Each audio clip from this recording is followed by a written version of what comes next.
So you got a flag down. Oofside. Everyone but the center. Offense. Welcome to Oofsides. We're back, baby. It's season 3. Here with Dewey and Garrett. How y'all doing? We're doing this again? I'm alive, I think. Back by unpopular demand, us. Yeah. And we are embarking on a new venture. We're on JTN2 now. If you're listening to the audio show, it'll still be in the same place. But the YouTube upload's going to be over on JTN2. We are embarking on uncharted territory. The I guess you could say the groundwork of this podcast has changed. Much like the groundwork of the NFL itself has changed. The biggest story of the offseason, Tom Brady, 7-time Super Bowl champ, has officially retired. The GOAT has hung it up. Finally, a long 20-year career is finally over. Are you sure about that? I don't see that in my notes. You sure about that? What? He's retired. That man came back. What? He didn't like his family, so he came back. Hang on. Yeah. Are you fucking with me right now? No, I am not greebling your cube. This is legit. He was going to be on The Masked Singer? Didn't he? Well, tough shit. Oh my God. The only thing that was being masked was his plan to come back. He's back? Yo. Fuck! God damn it! I thought we got rid of this guy. Congratulations, NFC South and the rest of the NFL. You have it back again. Well, good win, Brady.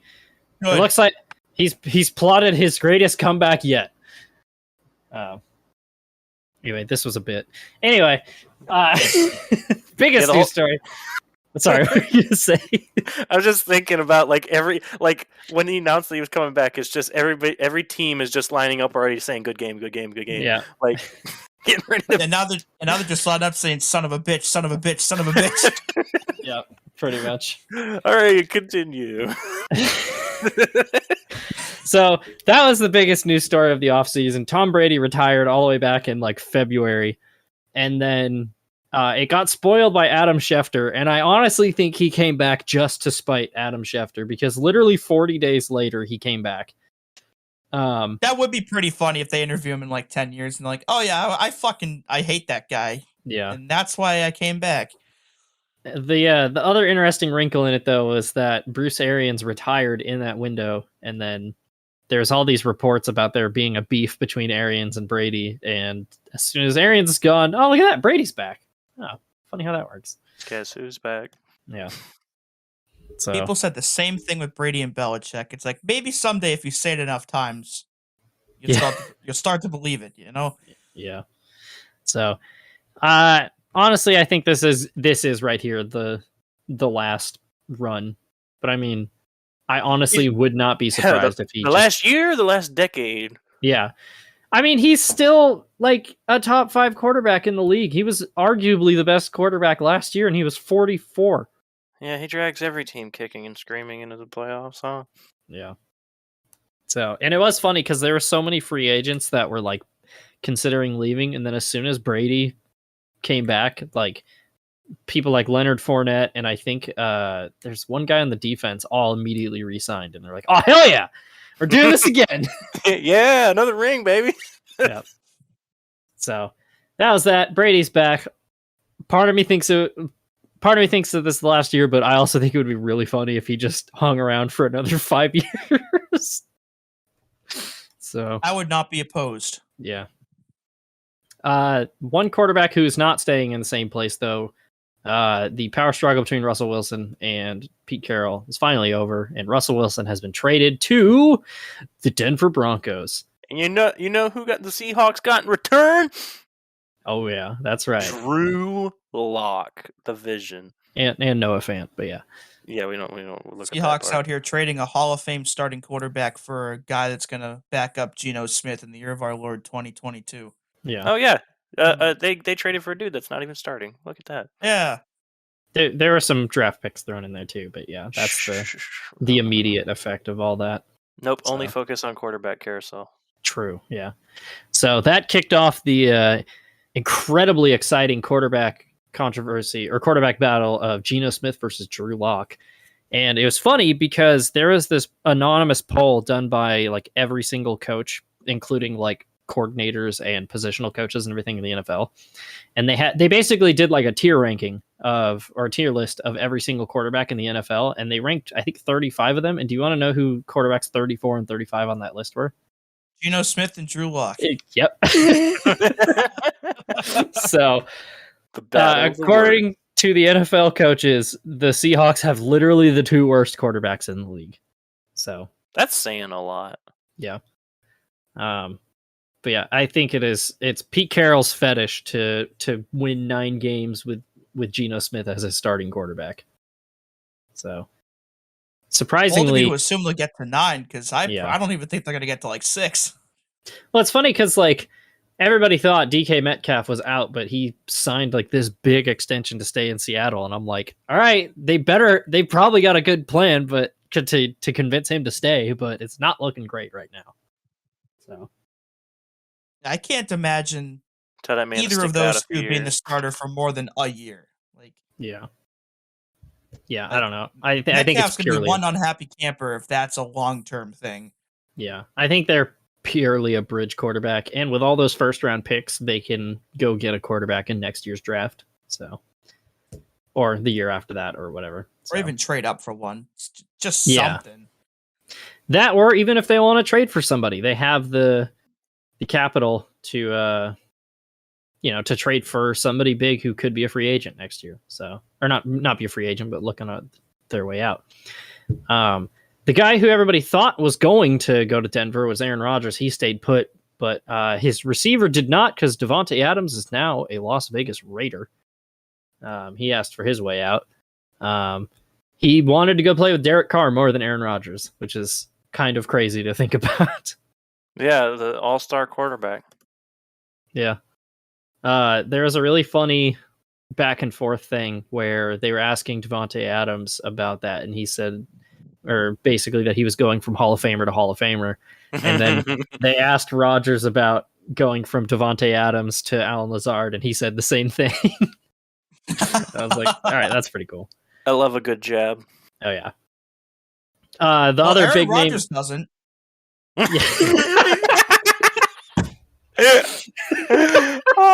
True. Yeah.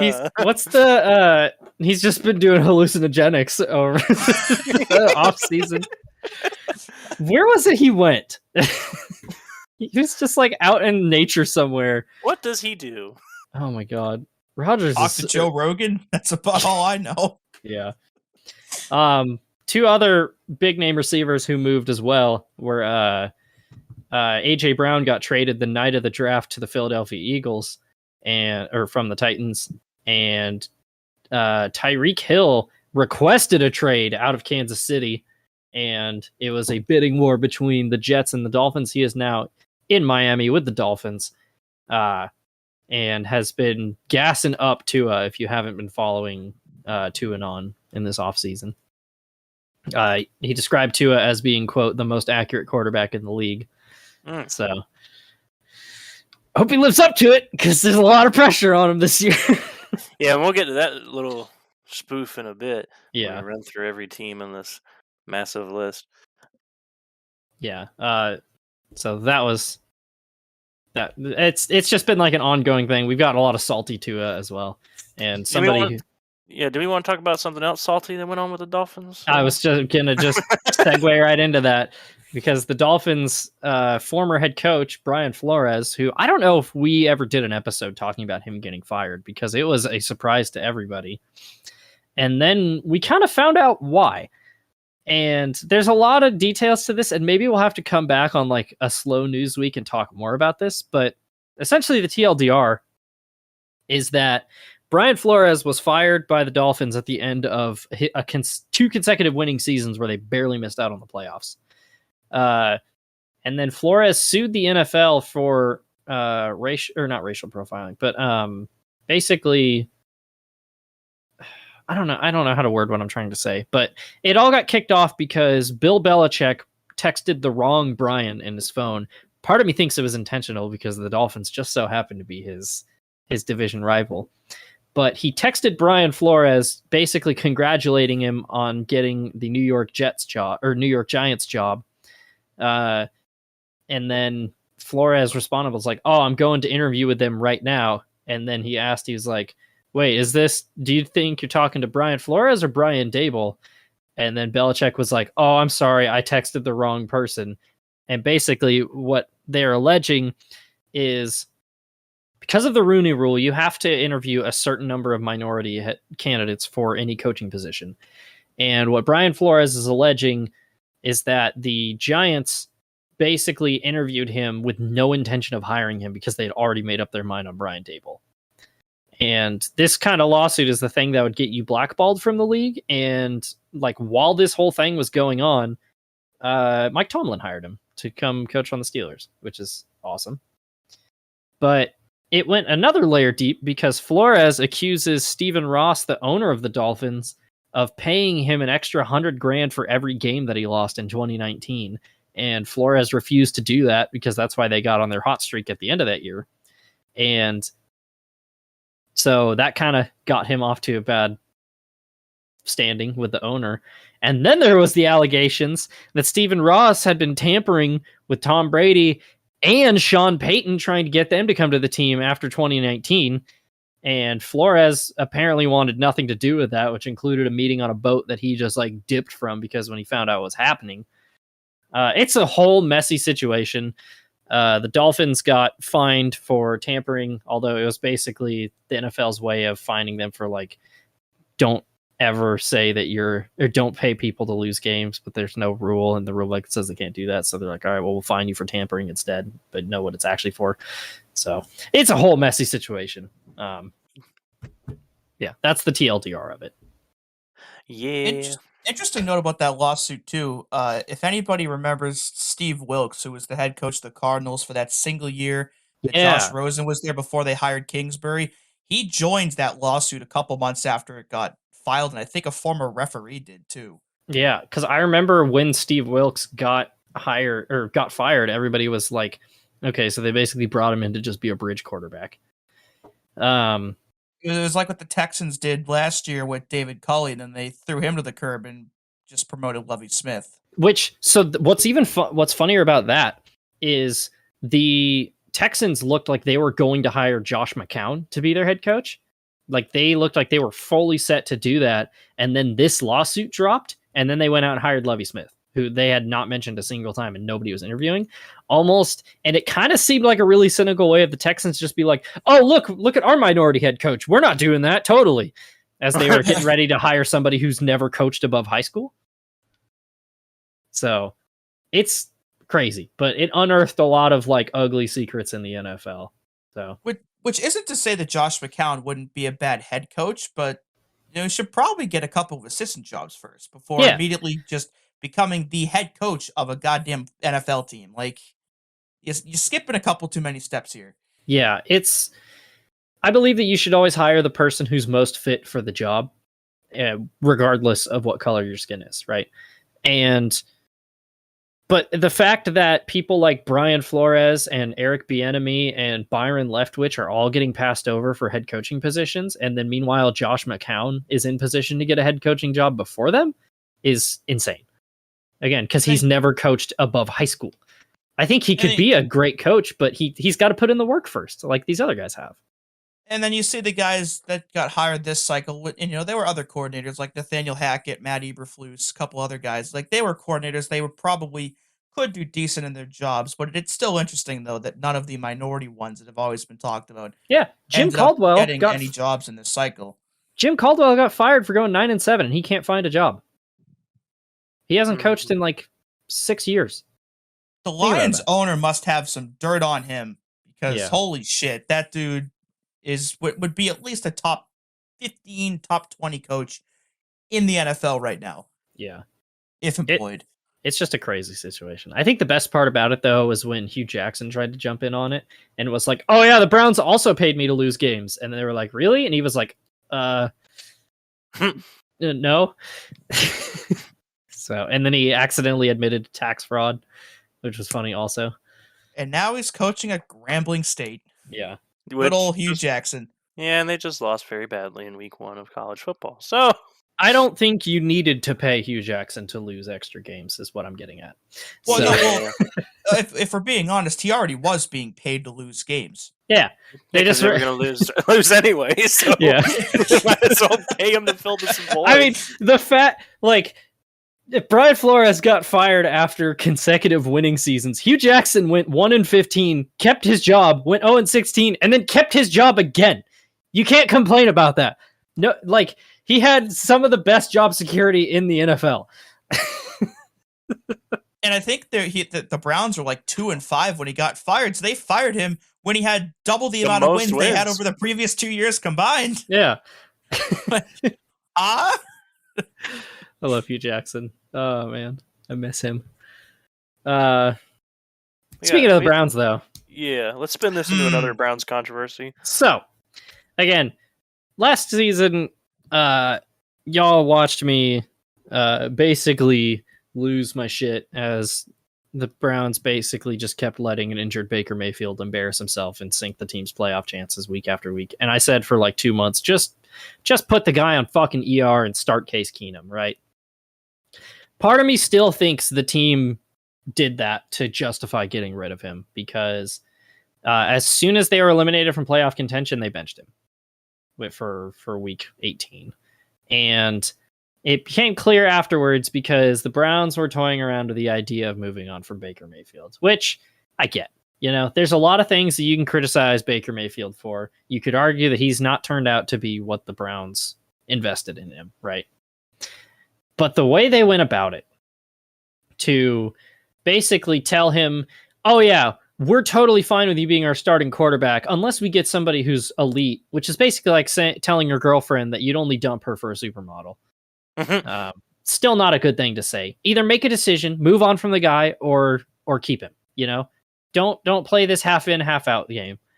And then they try to do that shit too, where like they originally weren't going to trade him despite him requesting him, and they were just going to force him to be on the bench this whole season. Yeah, they picked up his 5th-year option. Like they were really screwing with him bad. Yeah.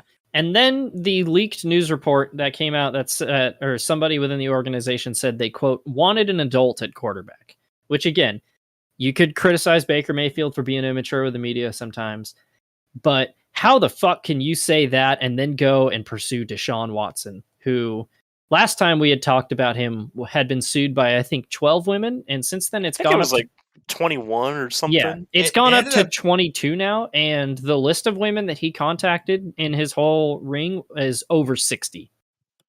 I think he's ended up settling like all but 1 or 2 of them now, but yeah, and like that's not to say whether he did or didn't. It ain't like that's not the point of the podcast. We're not sitting here talking about whether he did it or didn't do it. That ain't the point. But the fact is, the allegations are sitting there, and you are still going to go out there and be like, "Oh, we want the adult to be our starting quarterback." Like, brother, do you not see who you're trying to trade for? Yeah. The insulting thing about this is, so Watson cleared any criminal allegations. He was still in civil court. And the thing that was insane to me is while he was facing these civil allegations, his lawyer said this. His lawyer, the person he pays to not say stupid, so he doesn't say stupid shit to the press. His lawyer said something along the lines of, there's nothing illegal about getting a happy ending during a massage. Nobody is saying that it's wrong that he got a happy ending. The problem is consent. Because these, like, the allegations are that these women did not fucking consent to this kind of thing. That's the problem. And you just self-incriminated because you just admitted that you don't understand why you're being sued. That's what his fucking lawyer said. And then to top it off, the Browns go after him. And Deshaun Watson says no. And Baker Mayfield's like, get me the fuck out of here because this is how much faith you have in me. That's what you think of me? Is that you want an adult at quarterback and then you go after somebody who's accused of sexual assault by over 20 women? And so it leads to this whole thing where it's like the only way you can get out of this is either trade Baker or give him that big ass extension. And then literally a week later, Deshaun Watson changes his mind and comes to town. And then we had this awkward-ass 3-month standoff where Baker Mayfield was still under contract with the Browns, but they were not going to play him. Deshaun Watson was going to face a lengthy suspension, and they were floating around the idea of asking Baker if he wanted to fucking sub for him during that time. Yeah, look at that. Deshaun, he changed his mind and decided to consent to being traded. Last second changed his mind. Oh, and it actually matters. Yeah. And Baker Crazy Mayfield concept. got his happy ending because he got flipped to the Panthers. That's the craziest thing about it is go back to the 2018 draft, and Baker Mayfield's drafted 1st overall by the Browns, and Sam Darnold is drafted 3rd overall by the Jets, or maybe it's 4th overall. And everybody was like, these are the saviors of these two long-suffering teams, and guess what? They're now battling for a starting spot in Carolina. And both teams have already fucking moved on. And Cam Newton's unemployed. Yeah, Cam Newton can't find a job. So I thought for a while, in all honesty, that once Baker got traded, I thought the Browns are going to try and sign Cam Newton. Yeah, or even trade for him Brissett could do. Yeah, or trade for Garoppolo or something. But yeah, I mean, Jake Briskett's a decent quarterback. Oh my god. Dewey, hide your ears. No, it's something about saving power. Hopefully my power doesn't go out too, because Jack was supposed to be on the podcast and his power went out. So I'm gonna go turn off the AC in the other room. Hang on.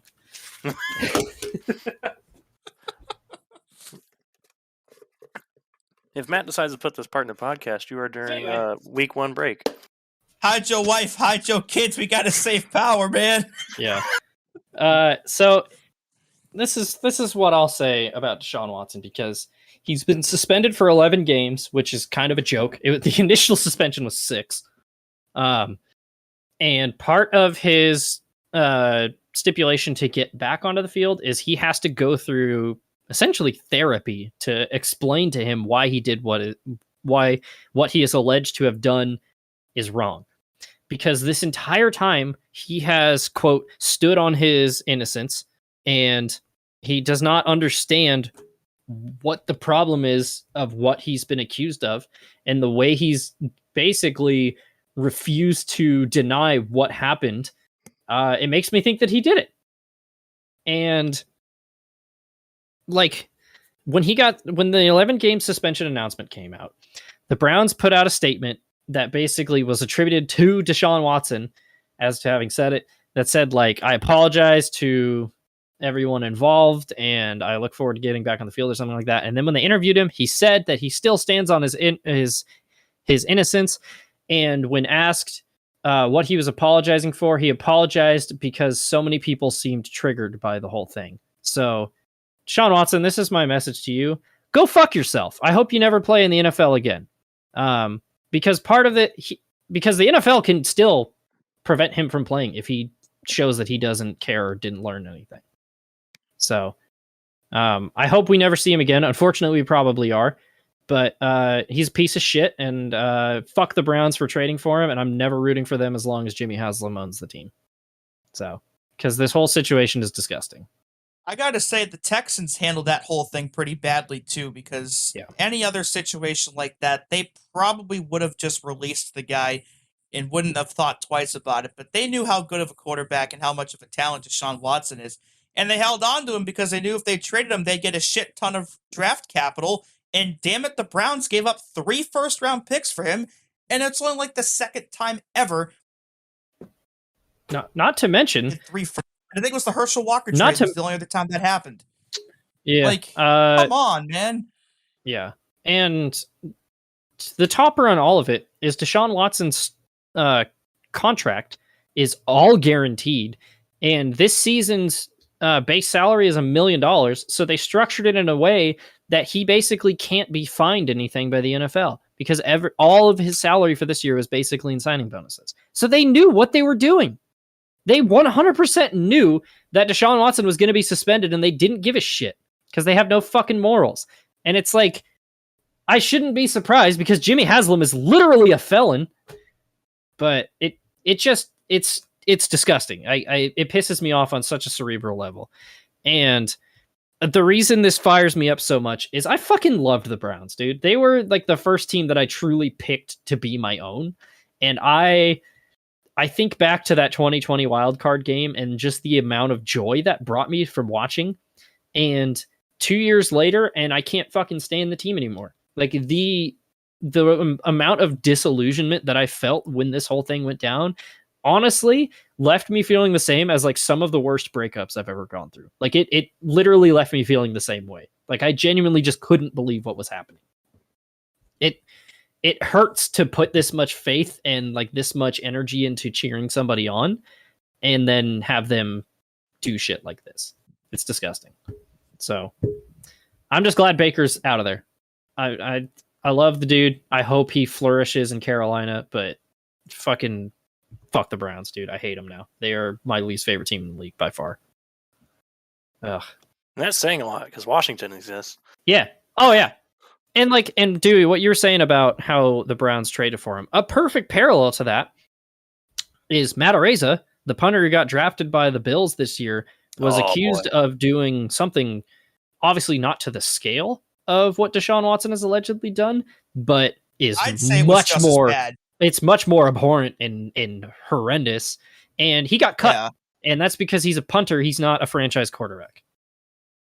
So, but the thing with that too is he wasn't even initially cut. Like, I don't know if the Bills were made aware of that allegation before their first preseason game, but they cut the guy that had been starting for him for a couple of years and said, "Hey, Matt Araiza, you're our new starting punter." And then that whole thing came out. It's like, if they knew about it, what the hell were they doing cutting the first guy when he was already there and did a perfectly fine job for him last year?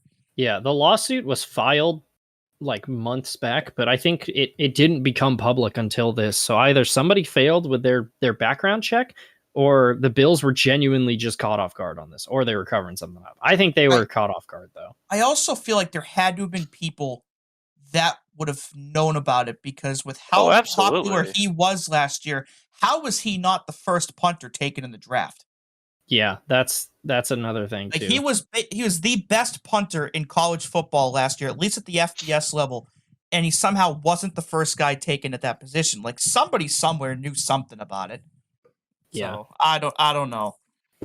So but at least the Bills rectified it. They released him. He's out of the league, at least probably for the foreseeable future, and they signed the guy Denver cut. So at least they took care of it pretty quickly. And Sean McDermott made that whole speech, and it was a good one, I'll be honest. But, man, I just can't wrap my head around the way the Browns and the Texans handled that entire thing. Yeah. So, because the Texans owner is as bad as Jimmy Haslam is, and I will die on that hill. Oh, yeah.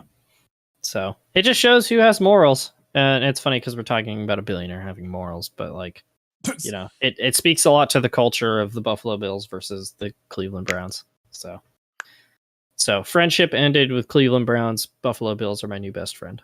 So, yeah. Alrighty.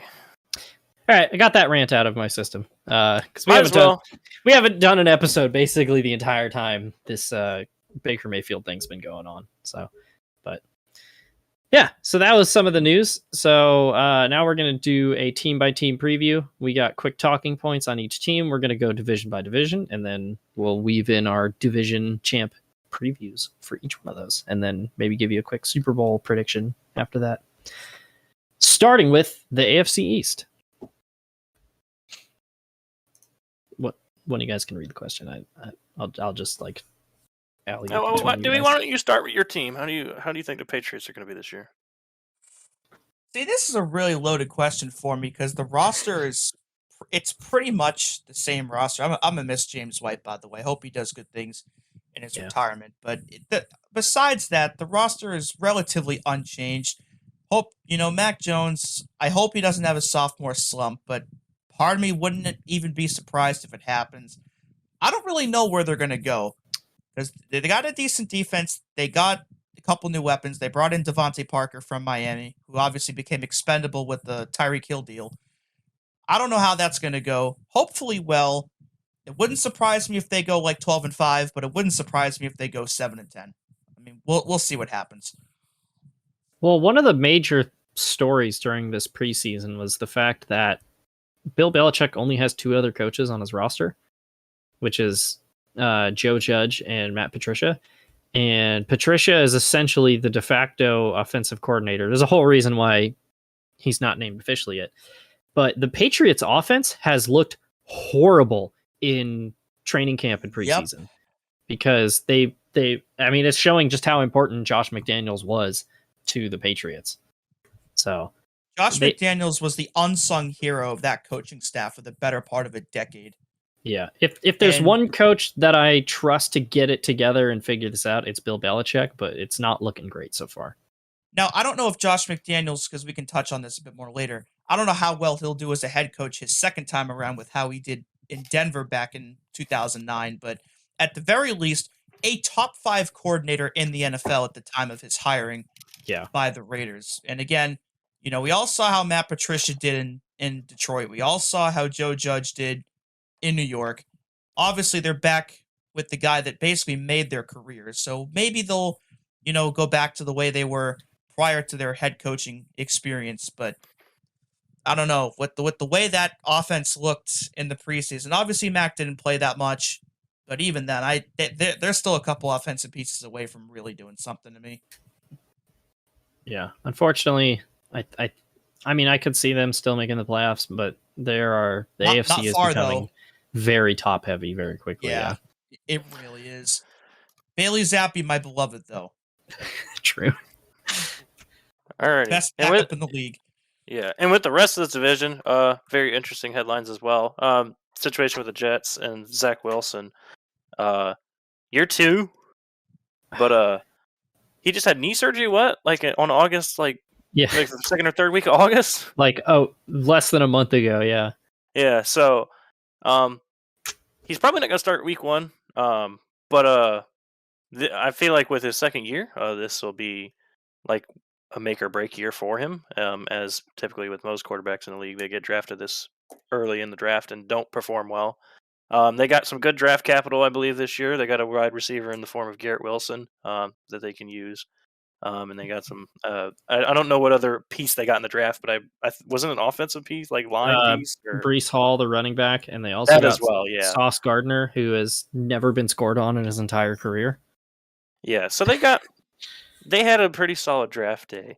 So yeah, and they got their second year guys in too. They got Elijah Moore in the draft last year as well. Yeah, absolutely.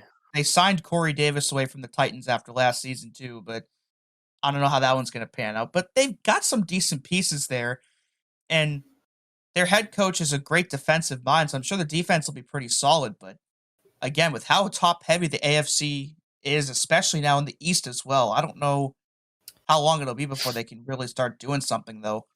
Well, yeah, I was going to say Zach Wilson is the biggest question mark on all of this, because what Robert Saleh said a lot of last season is he won't take the easy plays. Like, he wants to play Brett Favre style hero ball, and he won't just take the easy checkdowns. And that's what got him into trouble last year. And it was crazy because when Joe Flacco and Mike White played, they played really well. And Zach Wilson had those moments of brilliance, but he also had some like baffling mistakes. And, you know, this whole offseason where he was bulking up and then he slept with his mom's friend, and he's been talking about maturing as a quarterback and everything and playing smarter. And then what does he do on the first 2 drives of the preseason? The first one, he throws a horrible interception. And then the second one, he scrambles on 3rd and long and tries to juke somebody out like 8 yards away from the first down marker and blows out his knee. And it's like, these are literally the same mistakes you were making last year. It's just like rookie shit. So I don't know. I honestly don't know why they were even playing him in that game, though, to be honest. Yeah, it's just like baffling where it's like they've talked about like, oh yeah, Zach Wilson, he's maturing as a passer. And then he goes out there and does exactly the same shit that he was doing last year. So like, I'm rooting for him to succeed, but it's stuff like that sketches me out.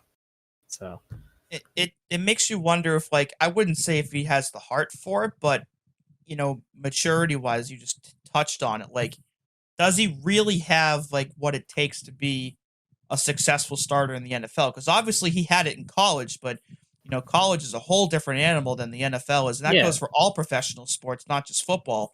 He's got is he at that point yet where he has the physical talent too? It's almost like they can't get him out of the mindset. And I'm not trying to shit on college football, but like the talent discrepancy from the best player in college to the worst on the field is way wider than the best to worst on an NFL field. Like, you can't just out talent people in the NFL. It's very rare that you can do that.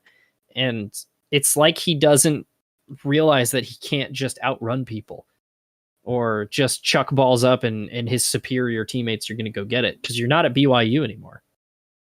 So. It reminds me of a tweet I saw about a week ago where the guy said college football is great because every guy on the field is the best football player to come out of their high school in years or perhaps ever. But then you get a matchup where one of the guys is a future 9-time Pro Bowler and the other guy is a future litigation attorney, and that's when the magic happens. Yeah. Like that does not happen in the NFL ever. That's the craziest thing to think about with the NFL is the worst player on an NFL roster was at one point probably the best player on their college roster. Or even mid-level if you're an FBS program. Like the NFL is truly the cream of the crop in 95% of cases. Yeah. Even at the bottom. Yeah. So I'm rooting for Zach Wilson, but it's gotta turn around. Another team that's got big quarterback questions is the Miami Dolphins. And is Mike McDaniel going to be the guy to unlock Tua? I mean, they have some very, and of course we talked about the trade. I think we did earlier, at least with Tyreek Hill. But that's going to be a big piece of it. He's got him, Gesicki, Jalen Waddle. Obviously, the running back room is a little bit of a question right now, but they have the potential to boom as an offense and make a run at that. I wouldn't say the division because we'll talk about the other team that's in the East in a second. But definitely a wild card spot, and they looked like it last year for a little bit. Yeah, that's my thing from it. Yep, they've got weapons galore on offense. The biggest problem has been their pass blocking has been horrible the last 2 years. And again, we'll see if Tua really is the most accurate quarterback in the league, according to Tyreek Hill. So, absolutely. and if not, their backup is now Teddy Bridgewater. Yeah. So we have two fragile quarterbacks. Yeah. On the Dolphins. Oh, I didn't think about that. Oh no, because Tua hurt his fingy like 2 years ago when he first started. Oh god. Or he had the pinky fracture in college, and then he had the Bo Jackson hip fracture in whatever game that was. But yeah, I mean, honestly, like division rivals, so I'm not really going to always root for the Dolphins to do well. But personally, like for Tua, I hope he does good. Like he was drafted very high. He's got the talent to be there. I just can't. Can he put it all together? Just like Zach Wilson, dude was drafted super high. The talent's there, but they're both in the same situation, really. Got to see them to put it all together. A team, though, that is looking like they are putting it all together. The Buffalo Bills. Is Von Miller going to be the piece that sets them over the top? Because this team has Super Bowl aspirations written all over it. Yeah, not only they're the beasts of the East, but they're the beasts of the AFC. The team to beat in that conference probably this year, alongside possibly, I don't want to say the Chiefs, but we'll get to that in a bit. Yeah. But I mean, your offense is lighting it up last year with Allen. You had Diggs. You have, there's so many, and even Dawson Knox was doing things like what in the world. But then you got a kicker who can kick the ball from literally anywhere on the field, in the form of Tyler Bass, and now you got defensive pieces now as well. Like as Matt said, Von Miller, like dude's got 2 rings. Why not go get another? Yeah. So, but yeah, I really think they're going to be the team to beat in the AFC, and I think they have this division on lock if they all stay healthy, which is the typical thing you throw at a team. Barring some freak accident that happens to Josh Allen. Because that dude scrambles a lot as well. Yeah, so. I think they will cruise to the AFC East title. The issue with Buffalo, though, is how their running game is going to look, because that was the big issue for them last year and the year before as well, where they just haven't really been able to get much on the ground. And, Singletary's not too bad. Zach Moss isn't that bad, but they just drafted that kid, James Cook, out of Georgia, and I think he might be the one that can get that running back room to where it needs to be for them to actually get that Super Bowl ring. Yeah. Faux show. But yeah, I think we all have the Bills as our AFC East champs, right? Yep. Put Right. that down, even though Dewey might be crying through that. But I may or may not be. You never know. Yeah. But their wide receiver room, top to bottom, too. Like you got Diggs, obviously, but like Gabe Davis is quickly becoming like a top 20, top 15 receiver in the league. They got Jamison Crowder in the offseason as well after a couple years with the Jets. Like, he's still not that bad either. Like, they got a really, really impressive group in that room as well. Yeah, the Bills the last couple of years are the team that always find a way to, like, they have a third receiver on their team that's like, he makes spectacular plays when it counts, and it's like, oh, that's where he ended up. Like, Yeah. So, yeah, because that was me with Cole Beasley for a little bit until he got kicked, but Yeah. So, And what were you one gonna say? last note on Buffalo as well. Shout out to the 2 hours that Matt Barkley was the punt god in that preseason. yeah, Yes. Shout out to Matt Barkley in the preseason game. That was so cool. We move over to the AFC North, where the defending AFC champion Bengals.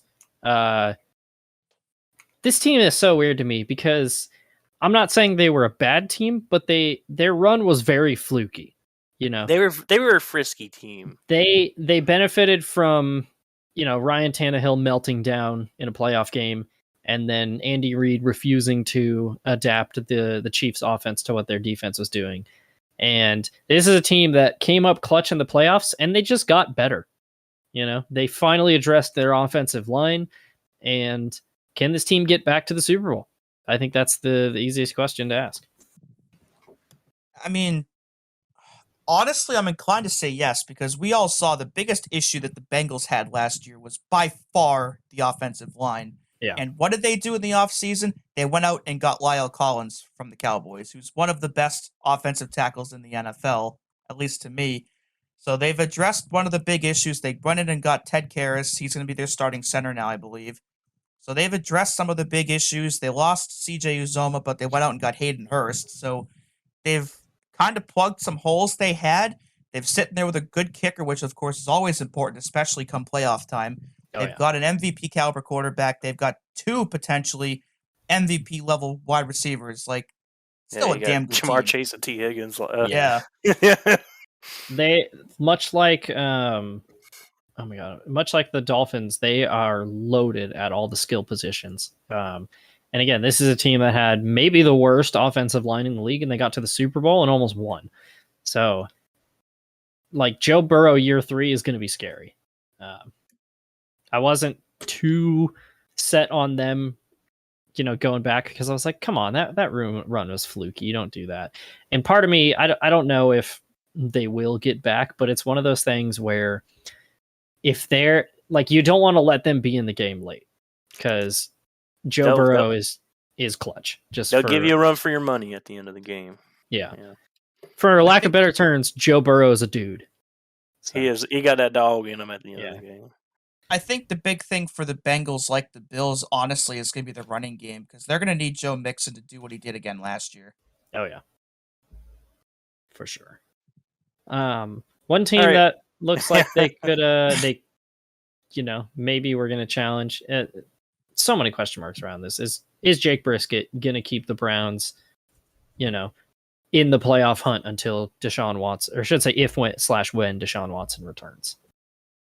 Part of me says no, simply because of how Brisket Boy did in Indy. He wasn't bad, but like that team in Indy had a lot of like potential. Like, and we'll talk about them later as well, like rotating quarterbacks every year basically. But they had pieces to go out and be a contender, and they were a quarterback away, and he didn't do much with it. So I don't think he's a bad quarterback, but I don't know if he's going to keep him in the hunt. And here's the thing that nobody's really talking about with the Browns is, let's say Watson comes back and plays at an MVP level again. I mean, we're going to ignore the fact that his one preseason appearance, he looked awful. Praying that that's a trend. Thank you, Jaguars. Who's he going to throw to? What receivers do they have? They have Amari Cooper. And I mean, Donovan Peoples-Jones is there. He's a number 3 at best. Yeah, they lost Jarvis to the Saints, right? Yep. OBJ's obviously gone. Rashard Higgins is in Carolina with Baker now. Austin Hooper's gone. He's a tight end, but so I mean, David Njoku has talent, but he just goes MIA for games at a time. So That Harrison Bryant kid they got behind the Njoku though, yeah, he could be something. like But the Browns, they have a pretty good offensive line. They've had some injuries. They're seemingly set at quarterback. They have the best running back trio in the league by far. Even though Kareem Hunt kind of wants out and requested a trade and then tried to hold out for 3 days and then was like, all right, this ain't working. He's probably going to be a trade deadline acquisition for somebody. They have a really good pass rush. They have a pretty good secondary, but the problem is they don't have depth. Like Denzel Ward, when he's on the field, is one of the best corners in the league, but he's never on the field because he just gets hurt every year. Mm-hmm. Like, people are trying to pencil in the Browns, and part of this is spite, but part of this is somebody who watched this team really closely over the last 4 years. But like, I don't know if they got better. I really don't think they did because they're going to be starting Jacoby Brissett for the majority of the season. So I think he can keep it afloat, but like, as soon as there's a key injury around them, like as soon as they can't run against another team, they're fucked. So I don't know. it's gonna be interesting. Like, I don't think they're gonna be able to win the division, but let's assume that Deshaun Watson gets reinstated once the 11 games are over, and he can come back in Week 14 like they've been saying he can.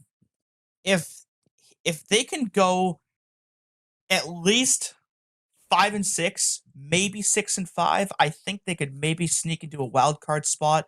Yeah, but I don't know about anything more than that. The problem with that, though, is one of the divisions that we'll get to is loaded and could very well send all 4 teams to the playoffs if things play right. Yeah. Like, I don't know if being 500 with 6 games left is going to get you to the playoffs, unfortunately. And even if they win out and finish 11-6, hell, that might not even be enough anymore with how competitive the AFC is going to be now. Yeah. Yeah, they are just... I have no idea what to expect from the Browns. So, another team though with a quarterback, I wouldn't say controversy, but in a contract dispute right now, is Lamar Jackson going to be extended and have the Ravens peaked, or is there still more to come? I think I saw something the other day where he said that he wasn't going to have any extension talks once the regular season starts. So the Ravens got, I don't know, 96 hours to figure that out before the season starts. And if they don't, then that's going to have to be addressed in the offseason. But they've got potentially a generational talent back there. And if they let him walk, I mean, man, that'd be something. Yeah. Well, so this is what I've heard about this whole situation. Lamar doesn't have an agent, so he's representing himself. So, which is already kind of messy. And even if he doesn't sign that extension, they can still franchise tag him for 2 years. But the holdout seems to be that Lamar Jackson's looking over at Cleveland and it's like, I want all the guaranteed money like Deshaun Watson because for obvious reasons. And the Ravens are like, we don't know. So I think you're going to see it get done before the season starts because I don't understand why you wouldn't. Lamar has his limitations as a passer, but he can get better. He's a generational talent as a runner and just as... and again, I don't want to make it seem like he can't throw. Like Lamar Jackson can throw at an NFL level, but he is as explosive as as elusive of a quarterback as there's ever been. And when you've got a guy like him, you got to hang on to him. Yeah, absolutely. And my thing is I'm gonna tag off of 2 quarterbacks we've already kind of pinned it at already that have kind of messed up the whole quarterback market. And we've talked about Watson already plenty of times. And Russell Wilson, who also signed a big extension before he even played in regular season snap for the Broncos. Yeah. I mean, these are 2 dudes that have basically raised the bar of, hey, this is how much you should be getting paid. And so what do you think people like Lamar, who are at the top of their game or generational talent that are possibly better than these 2 that have already gotten massive extensions? like that's what they're going to expect as well. And so, and the Ravens may or may not come up to that front. We'll see. Yeah. And finally, in the AFC North, the Pittsburgh Steelers, for the first time in 15 years, have to find a starting quarterback. Will Mitch Trubisky be the starter all season? Because he was just named earlier this week the starter. Or is Kenny Pickett poised to take over? I don't want to say this is going to be funny to watch, but it's going to be entertaining to see who's going to be the... I feel like this is going to be like a Fitzpatrick versus Tua kind of thing. Yeah. Where you have a dude who's been trying to prove himself wherever he goes for the last couple of years, and it's been sloppy. But then you have a dude an electric dude behind you that could, once he takes the reins, could probably do some great things, especially with the pieces they already have in Pittsburgh. Because they have a pretty good defense, and they've had for the last few years or so. So yeah, I mean, the quarterback is really the big question with this team. Not to mention that George Pickens already looks like he's going to continue, or not George Pickens. That is his name. Yeah, you're right. Is going to continue their trend of just like, hey, look, we found another all-pro level receiver. All right, and he's gone in 3 years. Yeah, because he showed some, and Dewey can attest this because he was there, but he showed some strength in the preseason games that he played in. I gotta say, Pickett looked really good too in person. Yeah. I think Trubisky's the guy for like at minimum the first month, and then once he gets them through that stretch, then it's like, all right, well, if you screw up, this kid's looking over your shoulder. Pretty much, yeah. Yeah. It would not surprise me if they end up trading Mason before that point either. Yeah, I could see Mason Rudolph being the guy that everybody thought Garoppolo was going to be. The early season injury. Let's go get Mason Rudolph to kind of fill a hole in our roster. Pretty much. Who do we got for division winners for the AFC North? That's I don't want to. It's a tough one because there's a lot of unpredictability on the ground with this division. And as we didn't even touch on this with the Ravens, but the running back carousel is just with how the miraculous amount of injuries they had during preseason. Yeah. Or actually, probably just in training or practices, from what I remember. But if that running back core is not stable for the Ravens, I think the Bengals walk away with this division again, just because of the offensive power that they have now. So I think J.K. Dobbins could potentially be like a 1,500 yard guy on the ground every year. And like basically every team in the division has a running back that can do that. And I think that's going to be the deciding factor in who wins it. But yeah, at least at face value right now, I think it's going to be the Cincinnati again. Yeah, for me, I'm going with the Bengals as well because the other three teams all have big question marks looming over them, almost all of them at quarterback. And the Bengals just look like they're set and ready to go, no distractions, and they're just going to go win football games. So, which is funny to say about the Bengals. Got the eyes on the prize again. How quickly that turned. Yeah. From where they were looking 2 or 3 years ago. Yeah. Down south, the Colts pulled off quarterback change. We didn't even talk about that. The Colts traded Carson Wentz basically as soon as the season ended, and he imploded in week 18. And then went and acquired Matt Ryan, who was a little miffed when the Falcons were in the Deshaun Watson sweepstakes. Now with Matt Ryan at quarterback, they're fourth different starting quarterback in 4 years? Or no, fifth. Because they had Brissett, Rivers, Luck, Brissett, Rivers, Wentz, and now Matt Ryan. Matt Ryan. Yeah. Is he going to take the Colts to where Carson Wentz and honestly everybody else before him couldn't take them? I think he'll be a midway point between Wentz and Rivers. Like that's how I see it. Yeah. I think Matt Ryan still has some gas in him. I think he can play 3 or 4 years with the Colts. And from what everybody has said, like I don't, again, this is something I don't know if we ever touched on the show when we previously talked about it, but Carson Wentz didn't just melt down at the end of the season when they needed him the most. He apparently rubbed a lot of people the wrong way in the locker room because this all syncs up perfectly with what people were saying with him in Philly too at the end of his tenure there.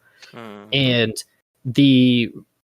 just like the reviews of Matt Ryan since he got to town have been raving. Like people are so pumped to have Matt Ryan in Indy.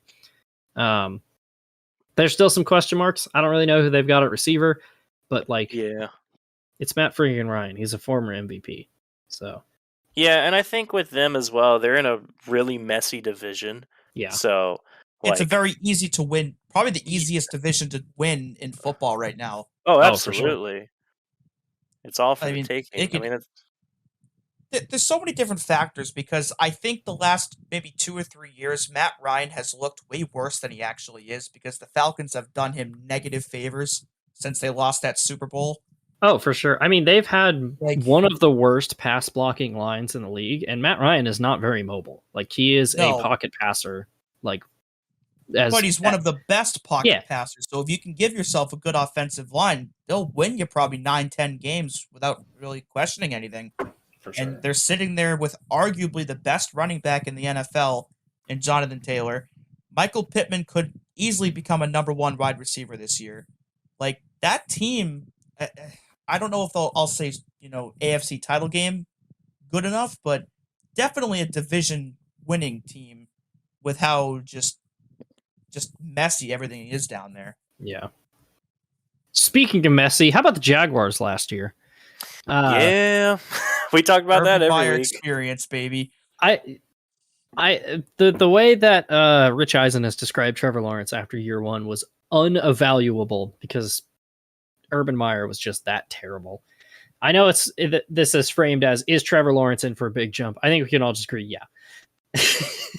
I don't think we saw who Trevor Lawrence can be last year. Oh no, and yeah, he just was breaking stuff on the fly, like breaking stuff apart on the fly because he just thrown into it. Yeah, with certain aspects of the game. And it's been a while since the Jags have had a truly good head coach, but they've got a Super Bowl winning head coach at the helm now, bringing Doug Peterson in after he got canned from Philly a year ago. Yeah, Travis Etienne missed. Sorry, go ahead. But yeah, like Etienne was out all of last season. He's back now. So there's your running back room is better. They went out and spent a shit ton of money this offseason. I think it was one of the most lucrative free agent off seasons ever in the NFL.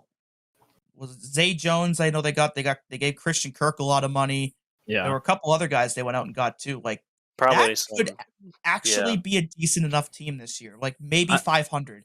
This team and to butt in, it gives me like early Ravens vibes because Trevor Lawrence he showed some potential on the ground at Clemson, and now you got two running backs in their room that could very well, that running back tandem. Yeah, it'll be powerful because they'll finally, hopefully, because with Urban Meyer gone and them resisting to use Robinson for whatever reason, they'll actually use him now with tandem with Intini. So, and the wide receiver room is, it's got question marks, but they got it seems room like to prove themselves. Yeah, they care. They've got people. And their tight end room had questions. They went out and got Evan Engram as well, which, he's not the greatest. He's had some funny moments, but they've upgraded from Tim Tebow to Evan Engram. So, still an improvement, though. I'm still mad that didn't work out. I wanted to see Tim Tebow back. I think the Jaguars are going to surprise some people this year. I think they're like a 7-win team. Because they went out and they got a damn good head coach in Doug Peterson. And then they went out and they signed a lot of people in free agency, and none of them are really game changers, but they just needed guys. They just needed people. It's like people on the roster. Yeah. It's like what the Patriots did last year, where they're like, I don't care how much money we have to pay Nelson Aguilar. We just need a receiver. Okay. Yep. And that's basically what the Jaguars did this year. So I would pencil them in for like 7 wins, and then, wild card contender next year if Trevor Lawrence is the real deal like everybody says he is. So honestly, I think the biggest factor for the Jaguars this season is going to be the offensive coaching staff. Yeah. Like their offensive coordinator, their quarterback's coach, and honestly the running backs coach too. That's probably going to be the biggest factor in whether they win 3 games or whether they win maybe 8 or 9. Is how well can they start to develop those guys and get them, to the point where they can compete with any team week in and week out. For sure. Yeah, and another thing as well that like we talked about them in 2018, like how that team was built was around the defense, and we really haven't talked about their defense like being anything substantial by any means in years. Yeah. And since that whole collapse of trading everybody and get rid of everybody, but now they went out and got some defensive pieces during the draft and the offseason, as we've talked about, and uh, they didn't look. I mean, they're not like absolutely stellar, but like it looks like a group of guys that like at least know what they're doing on the field. Like when they get look out there. like an NFL roster now. Yeah, it looks like it's not complete, but they're there. They Yeah. fill the void that like they can probably get the job done for you on a given Sunday. They can play football. Yeah. And dare I say, it would not surprise me if they finish second in that division. Oh, yeah, absolutely. Especially with the two teams we got coming up. If we want to rope into that. Yeah, the Texans, they also have a young quarterback who honestly might have been rookie of the year if Mac Jones didn't exist. Is Davis Mills the future for the Houston Texans? I say let Davis Mill. Yeah, honestly, we could throw and let Lovie Smith. I think it's too early to answer that question. Yeah. Still. Like they still need a lot of help around him to really determine, is this the guy that can get the job done? I love the energy that Lovie Smith has brought to the Texans this year because so many coaches are like, yeah, man, we're chasing a Super Bowl. And Lovie Smith's like, yeah, man, we're just having fun. We're playing football. All right. So, he's just like pumped to be back. Yeah, I mean, because for that team and what they've gone through the last couple of years, you got to take the positives. Because, like, I mean, there haven't been that many of them. Yeah, that's the thing. It's like you can't look down. You got to look up, and especially with all the draft capital they acquired. It's like you have a chance to these next couple of years with these several rounds of draft picks to get more people to back up your current roster, which isn't a whole lot, but Davis Mills could be the start of that. So yeah. I mean, honestly, their wide receiver room isn't that bad. Like, I think that's going to be the star of the show. They've got, Brandon Cooks. I don't know if he's a number one, but he's still a solid receiver. Nico Collins is not bad at all either. They drafted John Mechie. Hopefully, he's declared cancer-free as soon as possible there, and he can resume his football career. But assuming that happens, he's got a lot of potential there as well. So those three could be a pretty successful core over the next 3-4 years for that team. Yeah, I would pencil in the Texans also for like 6 or 7 wins, much like the Jaguars. So, and then finally, the team that has ruled over this division for the last couple seasons, the Titans. Not a very good offseason. Got rid of AJ Brown. Drafted seemingly the replacement for Ryan Tannehill, Malik Willis. Is he going to be a long-term replacement? And most importantly, is Derrick Henry still going to be Derrick Henry? This is such a weird one because, we mentioned they traded A.J. Brown, but they traded for Robert Woods, and they drafted Treylon Burks from Arkansas. So they kind of sort of replaced him, kind of sort of didn't. And, of course, Robert Woods is coming off of an injury season. I think he tore his ACL or something. You don't know what he's going to be capable of coming back from that north of 30. They definitely replaced him with 2 good receivers. I don't know if they got a great receiver. But they lost Harold Landry for the season as well the other day. He tore his ACL in practice, and he's arguably their best defensive starter. That's going to be a big hole for them now as well on that side of the ball. I'm not as down on the Titans as seemingly everybody else is. I think they're still going to be a winning team because Mike Vrabel has never had a losing season, and Ryan Tannehill, outside of that playoff game last year, has been an above-average quarterback like the entire time he's been in Tennessee. But it is hard to ignore the fact that they seemingly drafted his replacement. So I don't know what to expect from this team. I think they'll be in the playoffs, but I think they'll be a wild card because I think the Colts are just going to surge past them. This is such a weird thing because I'll be totally honest. I could genuinely see any of those 4 teams winning the division if maybe Tannehill goes down at some point, or if Jonathan Taylor for Indy goes down.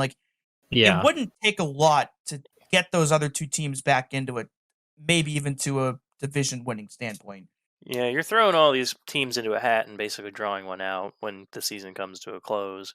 Yeah, you just don't know. For me though, my pick, I was going to go with the Titans originally, but I kind of talked myself into picking the Colts after we kind of praised them, so I'm going with the Colts. Yeah, and I'm going to pick the Colts as well because if Jonathan Taylor stays healthy, he's going to be an unstoppable force back there behind Matt Ryan. I'm going to go with the Titans as of right now, but it would not shock me at all to see the Colts taken instead. Yeah. And finally, the nuttiest division in the AFC, the AFC West, starting with the Broncos. Is Russell Wilson the guy to get the Broncos back into the playoffs and get them over the hump? I would say yes if the other three teams weren't as good as they are. Yeah. Like, the Broncos could legitimately win 10 games and finish last in that division. Yeah, because they would lose all 3 division games. Like, yeah. Like, or all 6 of them, I should say. The AFC West this coming year might be the greatest divisional season the NFL has ever seen from a collective group. Yeah, so let's see. Like, they went 7-10 last year. Okay. And that was with Drew Lock and whoever else they had. Yeah. I couldn't even tell you at this point. Was Teddy back there? Yeah, Bridgewater played Teddy, for most of the season. I don't know. I haven't been as high on the Broncos. I haven't really bought into the hype that they're like, oh, they're going to be this juggernaut. I guess I just need to see it. Maybe I'm forgetting that Russell Wilson's as good as he is because he's been kind of butt for the last 2 years, but he's also been hurt, and the Seahawks roster around him has been bad. But for me, this is the easiest team to eliminate from the 4 out of all of them, which is not to say they're going to be bad, but I think they might. But again, it could be an 11-win last place team. Yeah, that's the crazy thing. It's insane to think about. Like, and they've got skill position depth. They've got KJ Hamler. They've got Jerry Jeudy and Cortland Sutton. They've got Melvin Gordon, who might not even be starting anymore because Javonte Williams looks really, really good. Yeah. So, like, at least offensively, they've got potential. I think the biggest issue here is how good the offensive line's going to be. Yeah, for sure. Yeah, this is definitely a team that I'm going to need to see it to believe it, to buy into the whole hype for the Broncos. Speaking of hype, too, the Chargers. Could Justin Herbert become the best QB in this division? But I think more importantly, are they going to stop being the Chargers? Well, they're named the Chargers, so no. Yeah. I mean, what did they do in this offseason? Because, like... They got, they got Khalil Mack. Okay, that was the big one that I was... And they got J.C. Jackson from New England. Yeah, and I'm pretty sure they got a receiver, too, didn't they? I'm still mad about that. I don't know if they got a receiver or not. Regardless, they still have 2 pretty stout receivers on their end. For sure.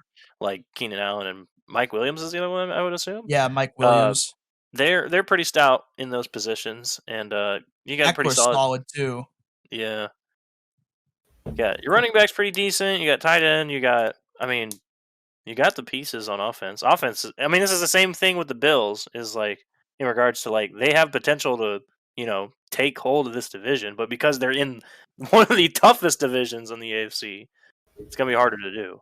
Yeah, I just got to say this though. Their 2 starting linebackers are gonna be Joey Bosa and Khalil Mack. Yeah, like that. Like regardless of how the rest of the team does, like that's got to be the most intimidating pass rushing duo in the NFL right now. With those 2 lining up on opposite sides of each other, it's up there. Yeah, and you've got Derwin James who just signed a huge extension, and J.C. Jackson in the backfield. Like that could be a really, really good defensive unit. Yeah, this is the most stacked the Chargers have looked in a very long time, and it's just a matter of can they stop losing games in really dumb ways like the Chargers have. Time will tell. The kings of this division over the last, honestly, almost decade now at this point, the Kansas City Chiefs. How much is the loss of Tyreek Hill going to hurt Mahomes in this offense, and is it still their division?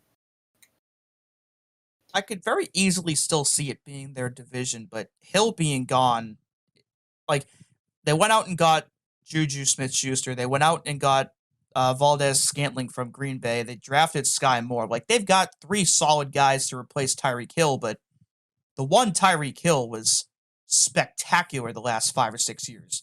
Yeah. There's a chance that you could see something like the Lions after Calvin Johnson retired, where Pat Mahomes becomes a more diverse passer, but I don't think anybody's like complained about the way Pat Mahomes distributes the ball. You've kind of just taken, chopped off the top half of a bunch of plays in your playbook because you don't have a guy who can just flat out run people anymore. And you've still got Kelsey, who's still, top 3 tight end in the NFL. And I just mentioned the 3 wide receivers they got. The offensive line's going to be good. The running back room is interesting, to say the least. If Clyde Edwards-Helaire can live up to his potential, I don't know how that's going to go. But, they're easily going to probably win 10, 11, 12 games. Yeah, I'm not playoff team without a question, but I don't know if they can get back to the Super Bowl, though. I'm not super concerned about the Chiefs.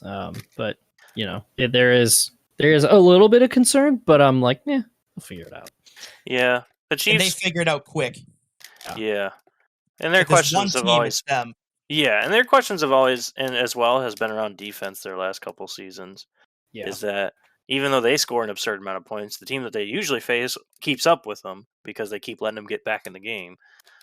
Which is what the Bengals did to them twice last year. Oh, yeah, absolutely. Yeah. Finally. Oh, sorry. Do you have one last point? No. Mahomes good. That's my last one. Yeah, Mahomes very good. Finally, the last team in this division is Devonte Adams, the big star of the Raiders, needed to get to the next level.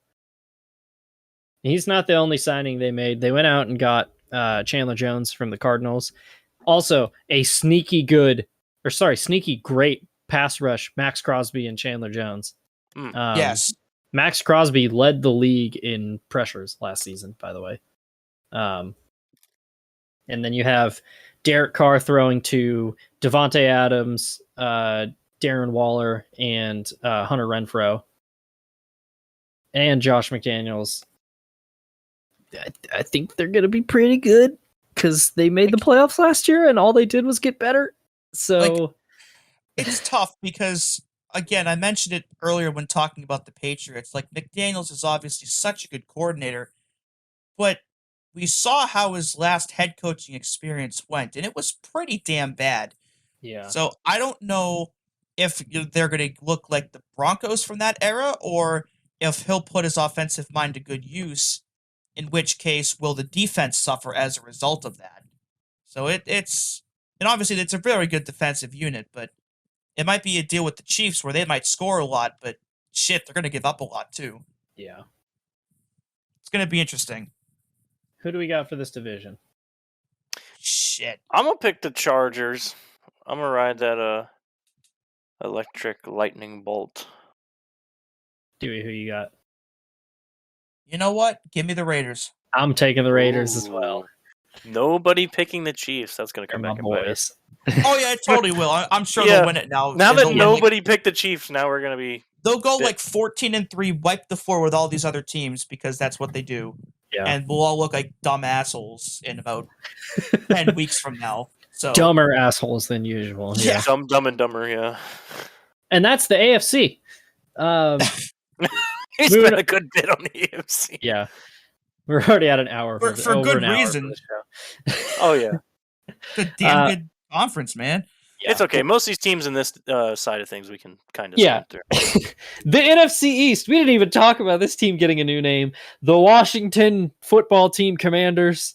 Still calling them football team. Matthew, can you put in the clip of Carson Wentz saying the line? Okay. Have you guys seen that clip? I don't know if I have. Might listen to it as it's playing. It's Carson Wentz filming himself as he got off the plane for the first time in Washington, and he's like, "Hey, I just landed down here in DC. I'm excited to start working." And he's like, "And I'm just excited to start to take command." I'm excited to take command. Like I'm almost ready to get started to maybe take command. And nobody was like, "Hey, do you want to do that again?" It's really funny. Kind of just sums up the Washington Football Commanders going into this year. What does Carson Wentz have left in the tank for a team pretty much with no direction? This is such a weird one. You touched on it earlier with supposedly how the relationships he had with people on the Colts were not great. And that's been an issue that Washington's had for a long time. So that's... I don't know. This is toxic on toxic. This is like an unstoppable force for me to give a immovable object kind of deal here. Yeah. Because the way that Washington's been the last basically 15, 20 years, really since Dan Snyder bought the team, has not been conducive to winning football. And part of me thinks as long as Dan Snyder is still the owner of that team, they're not going to sniff contention, no matter who they got behind. I don't the know. line. It's a toxic quarterback with a toxic organization. We might see some stupid stuff from this team this year. I mean, they always find a way to be in it defensively with people like Montez Sweat up on that line. And then you got, Terry McLaurin at the wide receiver position. Besides him, though, who else is there? I don't really know who else is besides him because Curtis Samuel, really. Yeah, there's not much offensive wise, and the running back room's a mess for various reasons. Some we pray over. Yeah, Brian Robinson could be really good. Then he got shot 2 weeks ago. Yeah, that was fucking crazy. Literally anything and everything that could happen to the Commanders freaking happens to him. Yeah. And obviously we hope he's okay and he can, not even just return to football, but just be okay and be able to function normally and everything like that. Hopefully that happens fast. But Antonio Gibson's a Pro Bowl caliber running back. I don't think it won't be a bad running back room, but there's definitely room for improvement in it. His preseason's been really bad too. He's struggled really badly so far. And, J.D. McKissick is kind of like a diet Christian McCaffrey in a way. You can do it both ways, but I just don't know, man. I don't know what to expect from this group at all.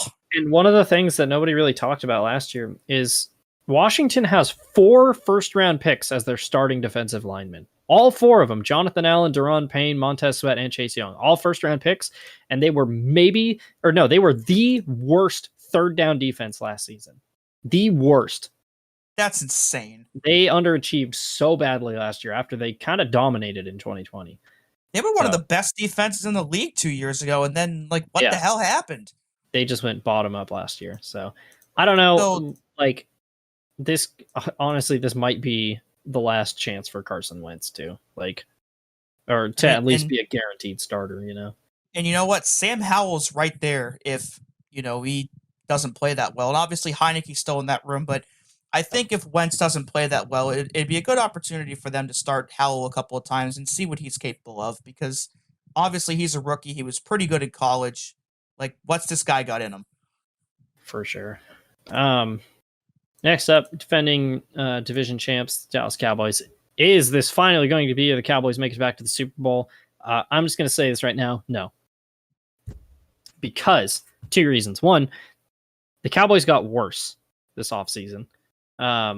Last year they had maybe the best quartet of receivers in the league. Now 2 of them are gone and third one's hurt. And also their league leading offensive line, I think 2 out of their 5 starters are gone. One of them's injured. Their defense is going to be really good, but their offense got worse. And to top it off, nobody ever wins the AFC or the NFC East 2 years in a row, and they won it last year. So good division, Eagles. So, this is such a. Oh, go ahead. Yeah, you go ahead. I was gonna say this is a really weird one, like Washington, but for entirely different reasons. This one to me, I mentioned it with Jacksonville, with the offensive coaching staff being the most important thing, and honestly, I would say the same thing for the Cowboys too. The chemistry that Kellen Moore and Dak Prescott have together, it's established. We know Dak's good, and we know Kellen Moore can be a good play caller, but with the new guys they've brought in and the guys they've lost, can they keep that going? And basically just outscore guys, because if they can't do that, we know how messy the NFC East can get and how quickly it can start happening. Yeah. That you may end up falling into a hole you can't get out of if something doesn't go right. All I'll say is I'm looking forward to Sean Payton being the head coach of the Dallas Cowboys next year. So it's going to happen. I'm calling it right now. If they don't at least get to the NFC title game, I don't see Mike McCarthy returning next season. Oh, they've got to get to the Super Bowl if McCarthy's going to keep his job. Which that would be hilarious because too. He's a total lame duck coach. And what if they just fuck around and win the Super Bowl? And Jerry Jones is like, shit, now I have to keep it. It's like Phil Jackson in The Last Dance, where Jerry Krause told him, I don't care if you go 82-0, you're fucking done after this season. Like, it wouldn't even shock me if Jerry Jones and Mike McCarthy sit down in, like, week 5 and, like, you could win the damn Super Bowl this year and finally get me that ring I wanted. You're still out of here. Actually, that wouldn't even be the first time Jerry Jones has done that, because he fired Jimmy Johnson after they beat the Bills the second time. And then he won 7 NASCAR Cup championships, so how'd that work out for him? Yeah, true. Do we have any other thoughts on the Eagles? Or, sorry, the Cowboys? No, but I do have thoughts on the Eagles. Well, let's hear them. I know we're not picking division winners quite yet, but I'm interested with the Eagles this up-and-coming season. I think this is a big redemption arc starting to... I don't want to say it's starting to climb up that hill, as they were the ones that were on the receiving end of the A.J. Brown trade, as they picked up him in the wide receiver room, and Jalen Hurts knows how to scramble, so there's that. The Eagles had one of the best off seasons. They're a team that made the playoffs ahead of schedule in their rebuild, and I honestly don't see a reason why they shouldn't win this division this year. Their roster is loaded. They've got 2 of the best young receivers, at least maybe not best right now, but give it a year or 2, they will probably be the best. A.J. Brown and Devonta Smith lining up on opposite ends of the field. It's hard to beat that. Yeah.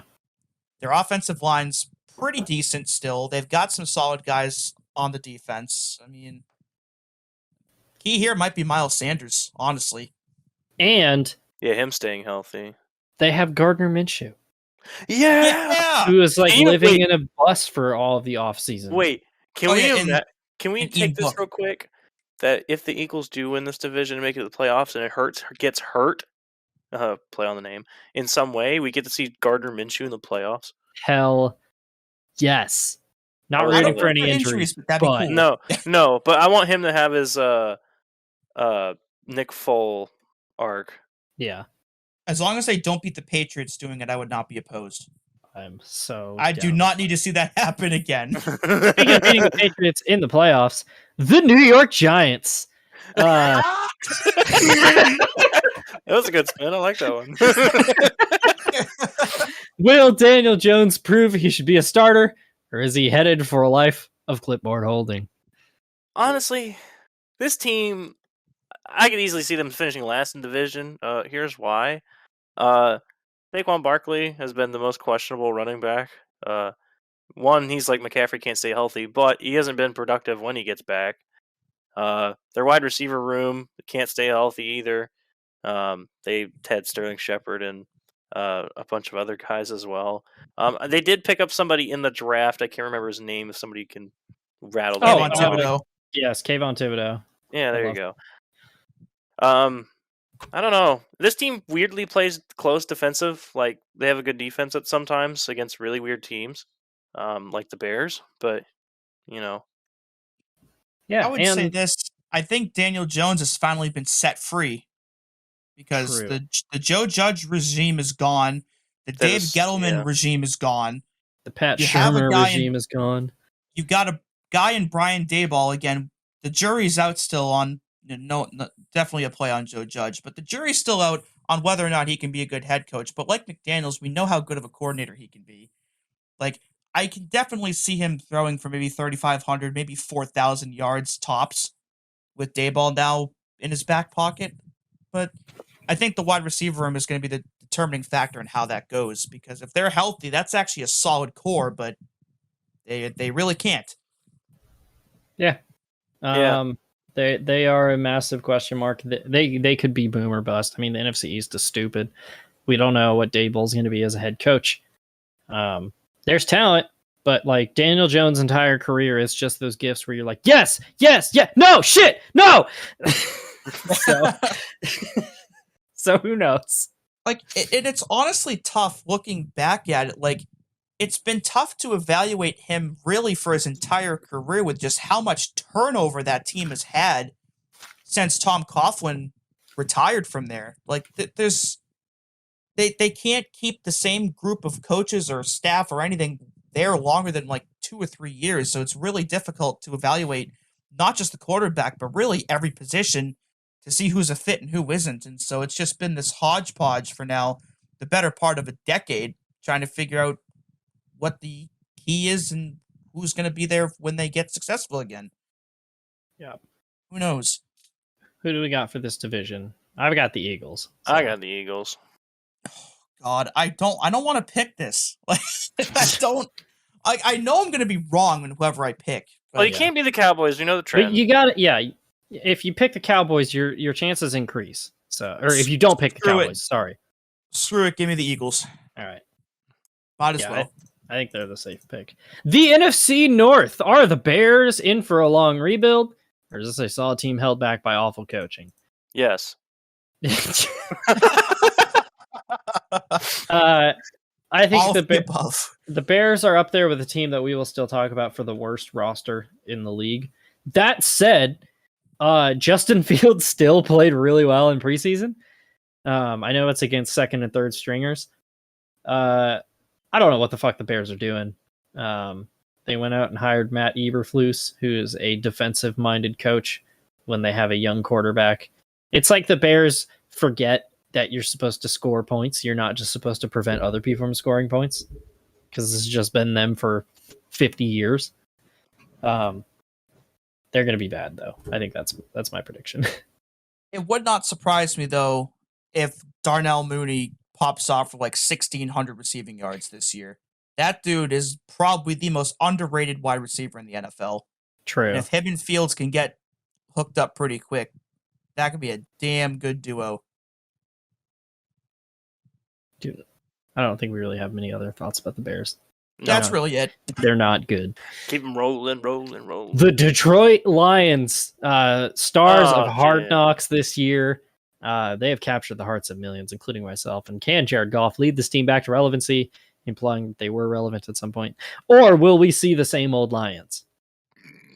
I don't know. I think the Lions are going to be the Jaguars of the NFC. They're going to surprise people. They're going to be better than people think. They're going to win like 7 games, but at the end of this year, you're going to be like, all right. We something to build on. They have been fantastic on Hard Knocks also, I might add. They've been very good. Dan Campbell is amazing. And Jared Goff is a lot better than I think people give him credit for. That's my hot take, and I'm standing on it. And they've got a decent offense too. Like they've got talent. Their top 3 receivers are Amon-Ra St. Brown. That dude's going to be really good. Yeah. Jameson Williams, he could be really good. And they picked up DJ Chark in the offseason. He's not that bad either. Yeah, They've got Hawkinson as the tight end still. Swift is their running back. Like, that's honestly a pretty damn solid offense. And oh my god, what is their first round pick's name this year? Chad Hutchinson, right? Yeah, Aiden Hutchinson. Or Aiden Hutchinson. Why did I say Chad? Yeah, the one that. Where the fuck did I get Chad from? Real Chad hours. Yeah. Aiden Hutchinson looks like the real deal as well. And he's saying Billy Joel in front of the whole team on Hard Knocks, so that was pretty cool too. Yeah, Aiden Hutchinson is the dude that once the Jags passed on him, the Lions were like, "Oh, okay," and they took him and now they have him. So yeah, if he pans out, he can be the face of the Lions. I think those two are like 1A and 1B in terms of number 1 overall picks. I don't think he could have gone wrong with either of them. But the hometown kid ended up on his hometown team, and that's still pretty damn cool. But it wouldn't even surprise me, even as a rookie, if he goes out there and gets 12, 13, maybe even 15 sacks. Kid's good. Oh yeah. They're still a couple years away from being contenders, but I mean, shit, they got a pretty solid core to work with, though. Yep. Speaking of a solid core, the Green Bay Packers. Is Rodgers going to be affected by the loss of Devonte Adams? Yes. Yeah. I mean, that's all I can say about it. That's all I can say about it. I mean, your receiving room is what? Marquez Valdez-Scantling, or is he not on the team anymore? No, he's on Kansas City now. They lost him to Kansas City. So it's Allen Lazard, old-ass Randall Cobb. And then some rookies that he doesn't like. So. And it's crazy because Rodgers has for years complained about not having a lot of receiver talent. Now they have less. And he's still re-signed. After spending an entire season saying, "Hey, I don't know if I'm going to be back here. I don't know if I'm going to be back here. Now give me $150 million and I'll come back here." And you know what the crazy thing is? They're probably still going to be a 13-win team. Yep. Every fucking year. This always happens with them. Matt LaFleur is allergic to not winning 13 games.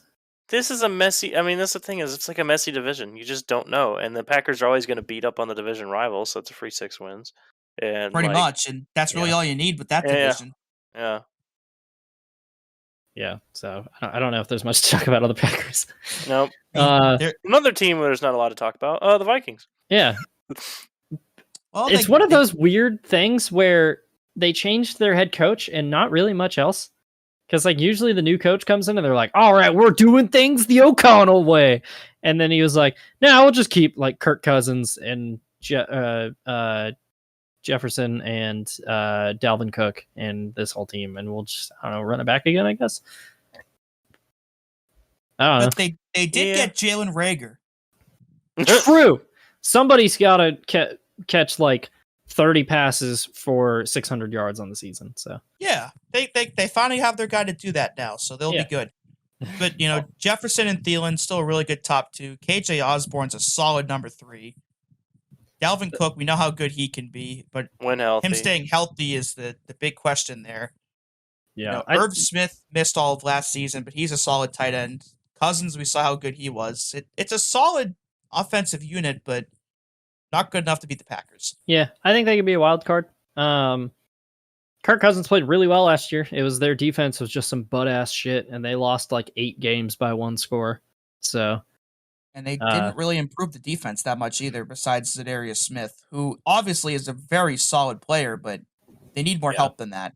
They just need like more clutch performance, and they can be like an 11-win team. But I got the Packers winning this division, and I feel like I'm not alone in that. You were not. Yeah.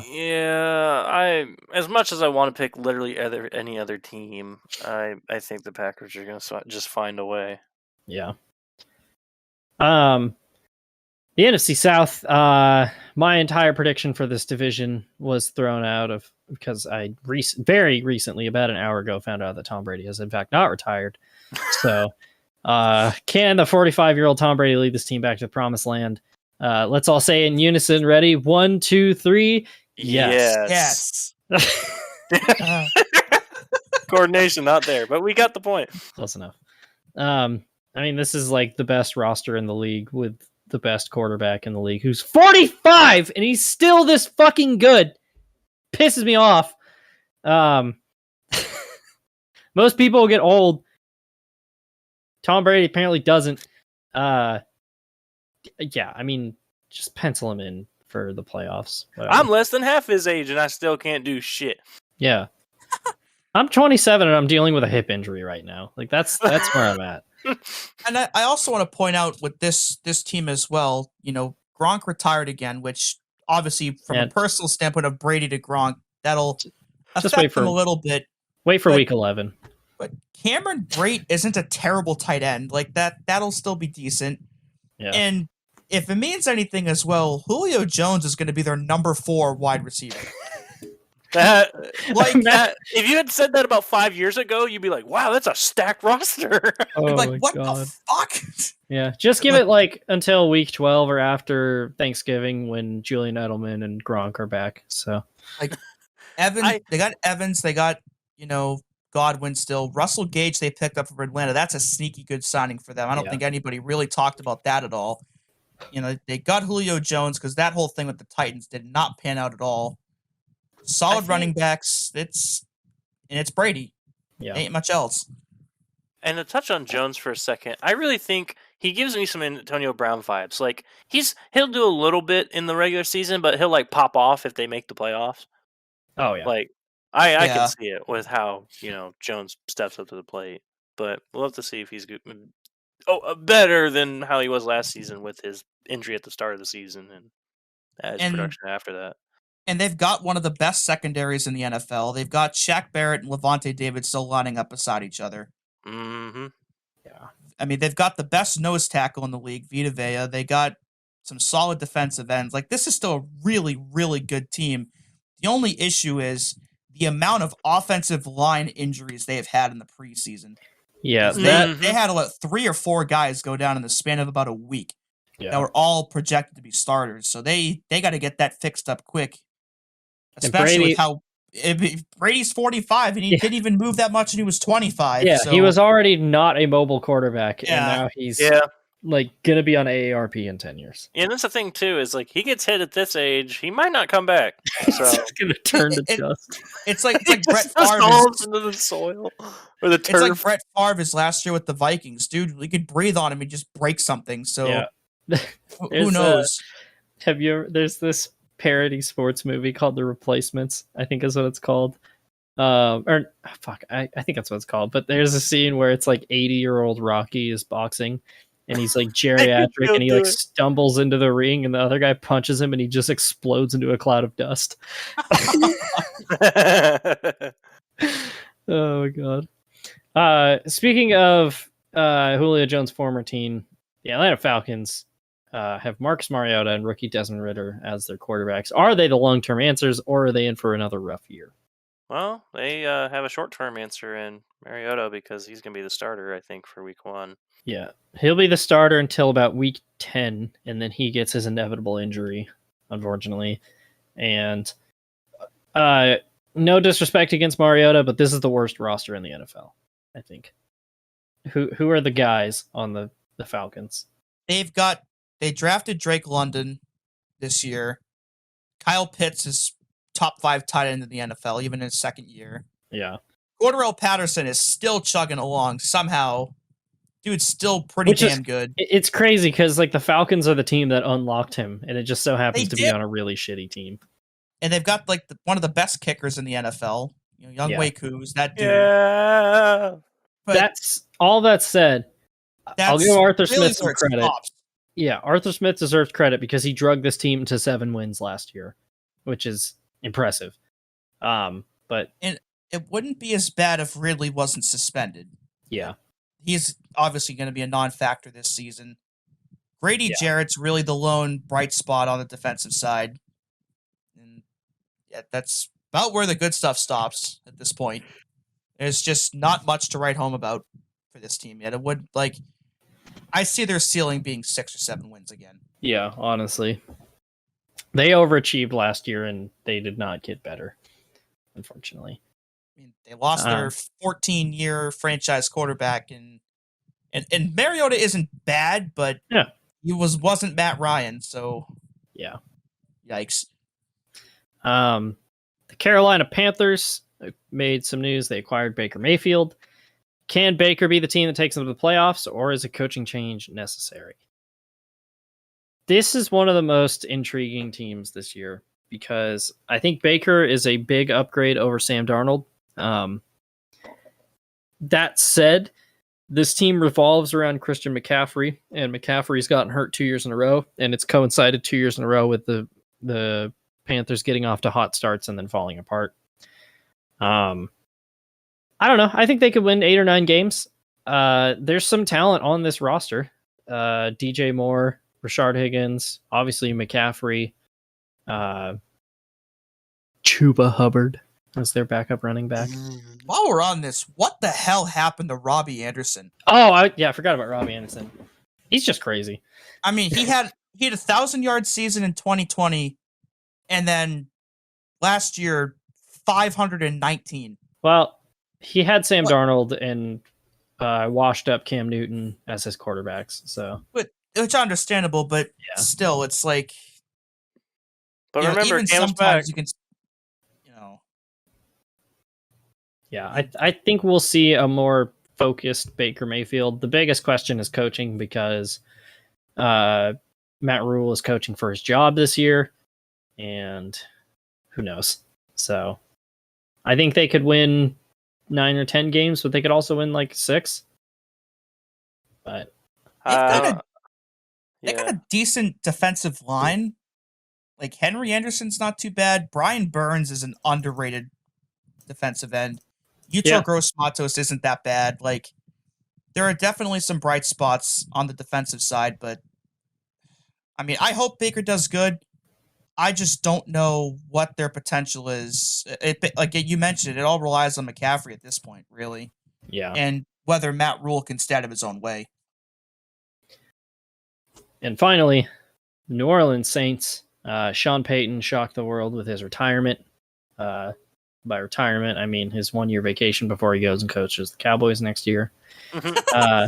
With him gone and Michael Thomas back, what are the Saints capable of?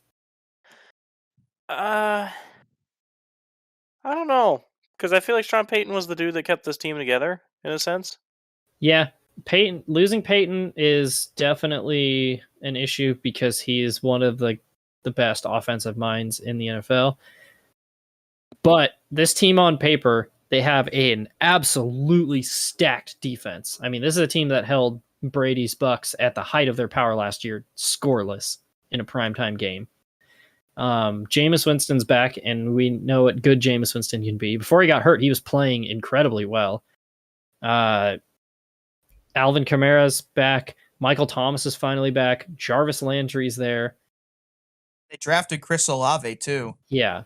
That's going to be a solid wide receiver core. Went out and got Tyrann Mathieu as well, brought him home to LSU. Or not LSU, back to Louisiana. Same thing. Yeah, they got Lattimore. This team could be pretty freaking good if they stay. They can duke around for a wild card spot. Yeah. At the very least, I think it's the best defense in the division. Maybe you could make the argument, maybe one of the best defenses in the NFC. Yeah. I could definitely see them going to a wild card, but I can't see them finishing ahead of the Bucs. And they have Andy Dalton as their backup. Yeah. The Daltonissants. So, you got the Bucs winning this division? Garrett, how about you? Yeah, I mean, it feels wrong to bet against Brady. I think it's going to be a closer gap, though, than it has been in past years. Oh, for sure, yeah. Like, I could see it being maybe only 1 or 2 games separating them from maybe New Orleans or Carolina, but I still think they'll get it done. I'm just going to point this out there. Tom Brady in the regular season, since he's been in the NFC South, is 0-4 against the Saints. Give me the Saints for the division. I'm taking it. It's Jameis Winston time. That's one of the dumbest stat that could possibly come out. It's like Drew Brees has been the best quarterback in that division for 15 years, and he finally leaves. And then Tom Brady comes in, who's probably one of the only quarterbacks that's ever played the game that's better than Drew Brees is, and yet he still can't beat the Saints. Yeah. There's just some damn teams that somehow always play a couple of guys tougher than anybody else. I was going to say, it's like when the Patriots go to Miami. They always play bad in Miami. And guess where they're going week 1? That's right. But before we get there, we got to go west to the 49ers, who restructured Jimmy Garoppolo's contract last week. He's been on the trade block for 6 months, and now he's just like, yeah, I'm staying. Oh, God, did I ever make that tweet of where it's like Jimmy Garoppolo to the 49ers, and it's the clip from the Wolf of Wall Street where he's like, I'm not fucking leaving! But apparently everybody's just cool with it. They're like, hey, Trey Lance, the guy that you're replacing, he's just going to hang out if you're cool with that. And he's like, all right. And they're like, hey, Jimmy, I know we benched you. Are you cool just hanging out? And he was like, yeah, sure. I'll even take less money for it. So I don't know if Jimmy G's getting cucked or if he's just like, whatever, I'm just hanging out. So yep. They both get caught up in a tax fraud ring. And by week 5, Brock Purdy is their starter, and they're going to win the Super Bowl. Back, baby. Yeah. Is Trey Lance good enough, though, to keep the team in contention, or are they going to have to come back to Jimmy G? It's tough. This is the crazy thing about this is I have a hard time ruling any judgment on Trey Lance either way because we haven't seen it. I've heard people be like, oh, Jimmy Garoppolo is way better than Trey Lance. I'm like, we've seen Trey Lance play 1 game. Yeah. I don't know if we can definitively say that either way. But the 49ers are in a position where not only did they draft him 3rd overall, they traded up to go get him. You have to start him now. You can't not start him. It better fucking work. Yeah. Or that's an all-time L if it doesn't. But, I mean, I guess since they kept Jimmy Garoppolo around and Jimmy G's just like, yeah, I'll be the dude if we need him, but this is Trey's team. And it's like, okay, that's weird, but all right. I mean, they got the wide receiver talent. Ayuk and Debo are 2 of the best. They got George Kittle, obviously, still. The running backs are long something, running. though. I was going to say there was the long running thing about whether or not Debo was even going to be there because originally he requested that too. a trade. He wanted out of there. Yeah, they got that taken care of, and he got all that money. But they can't have. Have they even started the same running back 3 weeks in a row in the last 3 years? Because like everyone that they get keeps getting hurt at some point. Yeah. Yeah, this is one of the most loaded rosters in the NFC, though. But also like one of the most injury-prone rosters because Kittle missed some time last year. Jimmy G missed time last year. Debo, I think, did as well. Like Ayuk was MIA they need to for get a some good better part of the training year. staff, man. Yeah. So, yeah, I mean, the sky's the limit, but who knows? Trey Lance is still a complete unknown. Another team that has big boomer bust potential written all over it is the Arizona Cardinals, which we didn't even talk about. Kyler Murray's extension. What a messy offseason. So first you have Murray deletes everything Cardinals related off of his social media presence right after playing one of the worst playoff games I've ever seen. And then they work out a deal to keep him there. He's not getting traded. And then they sign the big contract right after Deshaun Watson, and it has a clause in it that says that Kyler Murray has to study outside of football for 4 hours a week. And this was after rumors had come out of his body language and his attitude in the locker room, and also his like gaming addiction or whatever, which was just weird. And then Kyler Murray had to go up there and answer questions about it. And then like 2 days later, they removed that clause from his contract, and it was just a bizarre spectacle. But and DeAndre Hopkins is suspended for the first 6 games for PEDs.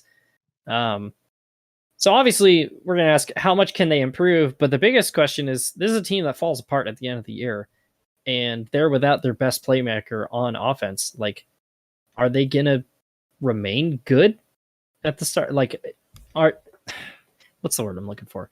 Like, it's hard for them to fall apart at the end of the season if they start off rough because they're missing Hopkins, right? Yeah, if history repeats itself, they'll probably fall off again. But again, like they're missing their best offensive player. So if they go like, what's he suspended? 6 games? If they go like 3-3 without him, that might not even be enough to get them in the playoffs. Yeah. Garrett, what were you gonna ask? Didn't something happen with Marquis Brown too that they acquired? Oh, they acquired Marquis Brown for a first rounder, and everybody was like, "What the hell?" And then the next day, it was like DeAndre Hopkins is suspended, and they're like, "Oh, that's why." Oh yeah. Marquis Brown got arrested last month for speeding. Oh shit, I didn't hear about that. That's what it was. Yeah. Though in the laws in Arizona are different though, because I think in Arizona criminal speeding is like 80 miles per hour or faster. Ah, okay. So that the laws are a bit different, but still not ideal, obviously. And they still have AJ Green. They got Rondale Moore. They still got Zach Ertz as their starting tight end. It's still a solid offensive unit. Yeah. We know how good Budda Baker is. JJ Watt, we know how good he's been. Hopefully he can stay healthy, though, which he's had a lot of trouble doing. Yeah. This is a really odd one. Yeah, the biggest question for me is the coaching staff. And it's like, is Cliff Kingsbury out if they collapse at the end of the year again? But they just signed him to a big-ass extension. Wouldn't be the first time a team extends somebody and then fires them. It would not shock me if Kingsbury's gone if they don't make the playoffs. Yeah. The Cardinals are a bizarre team, though. Moving on to the defending NFC champion Rams is a Super Bowl sorry, not defending NFC champs. The defending Super Bowl champs. I mean, they got both. Yeah. Is a repeat in the cards, or are they in for a backward slide? What do y'all think? Balance there. I don't really know who in the NFC could really. I mean, because as we said with the Bucs and the Saints going at each other, I just don't know who can step up and take it to the Rams. I just don't know. Like, I mean, there's nobody else that has a complete team like they do. It could be Green Bay, but I don't think there's anybody that would want to see that happen. Well, look at it this way: they went out and signed Allen Robinson, and when OBJ is fully healed, he's probably going to be re-signed as well. So, and they went out and got Allen Robinson. Yeah, that's what I just said. Shit. Wow. Okay. Ain't no way that was looped in like 2 seconds. Ah. When you say that again, when you say it again. Look Allen at Robinson me to not the paying Rams. attention. You guys hear? Yeah, Allen Robinson's on the Rams, by the way. No That's way. crazy. No. I mean, Cooper Kupp had the historically good season. Yeah. And if you didn't hear, they went out and got Allen Robinson. No way. Um, What team is he on now? I think the Rams. Oh shit. Man, that's crazy. Underrated tight end in Tyler Higbee. Dude's pretty solid. Oh yeah. I think there's questions with the running back carousel because Cam Akers should be healthy. We'll see. And then behind him, you got Darrell Henderson. So that's the only question mark I really have for the offense at the moment. Yeah. And obviously how much longer can Matthew Stafford keep chugging away? But Crazy part to me is they lost Von Miller, who is such a good talent, and they replaced him with Bobby Wagner, who is arguably almost as good. Yeah. Yeah, Bobby Wagner is a future Hall of Famer. They replaced future Hall of Famer with future Hall of Famer, pretty much. And they got another future Hall of Famer, Aaron Donald, still one of the best defensive tackles to ever play the game. Yeah. Although he needs to stop fighting people. Whether or not he'd retire. Yeah. So, and also future Hall of Famer Allen Robinson. I wonder what team he's on. I think the Rams. The Rams, yeah. Yeah. And finally, this bit needs to die. This is the title of the episode. Allen Robinson to the Rams. That's it. The Seahawks, with a quarterback room consisting of Geno Smith and Drew Lock. Can this team even reach 500, and how much longer will Pete Carroll remain coach? I think they can get to 500 if they get Allen Robinson. Yeah. What team did they have to acquire that from? I think the Rams. Oh, that's right. It was the Rams. Yeah. Yeah, there's the whole huzzah that they were going to sign Jimmy Garoppolo whenever the 49ers cut him, and then the 49ers just never cut Jimmy Garoppolo. So they're like, shit. So Geno Smith won the starting job, and unfortunately it robs us of the Drew Lock revenge game, week 1, unfortunately. But this team's going to be bad. They're not going to be very good. It also doesn't help that, Chris Carson unfortunately had to retire because of that neck injury he sustained, but they drafted Kenneth Walker, and that he may end up being the best running back to come out of this draft. So they replaced a really good running back with potentially another really good running back. They locked up Metcalf. Lockett's still sitting there. They got Fant in the Russ trade, so they offense.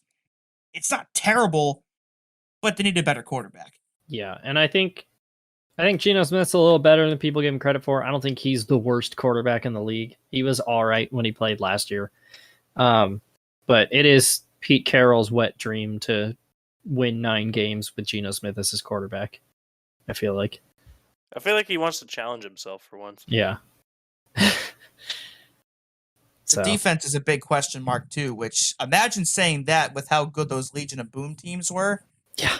But I can't really name anybody else besides Jamal Adams on that defense that really stands out.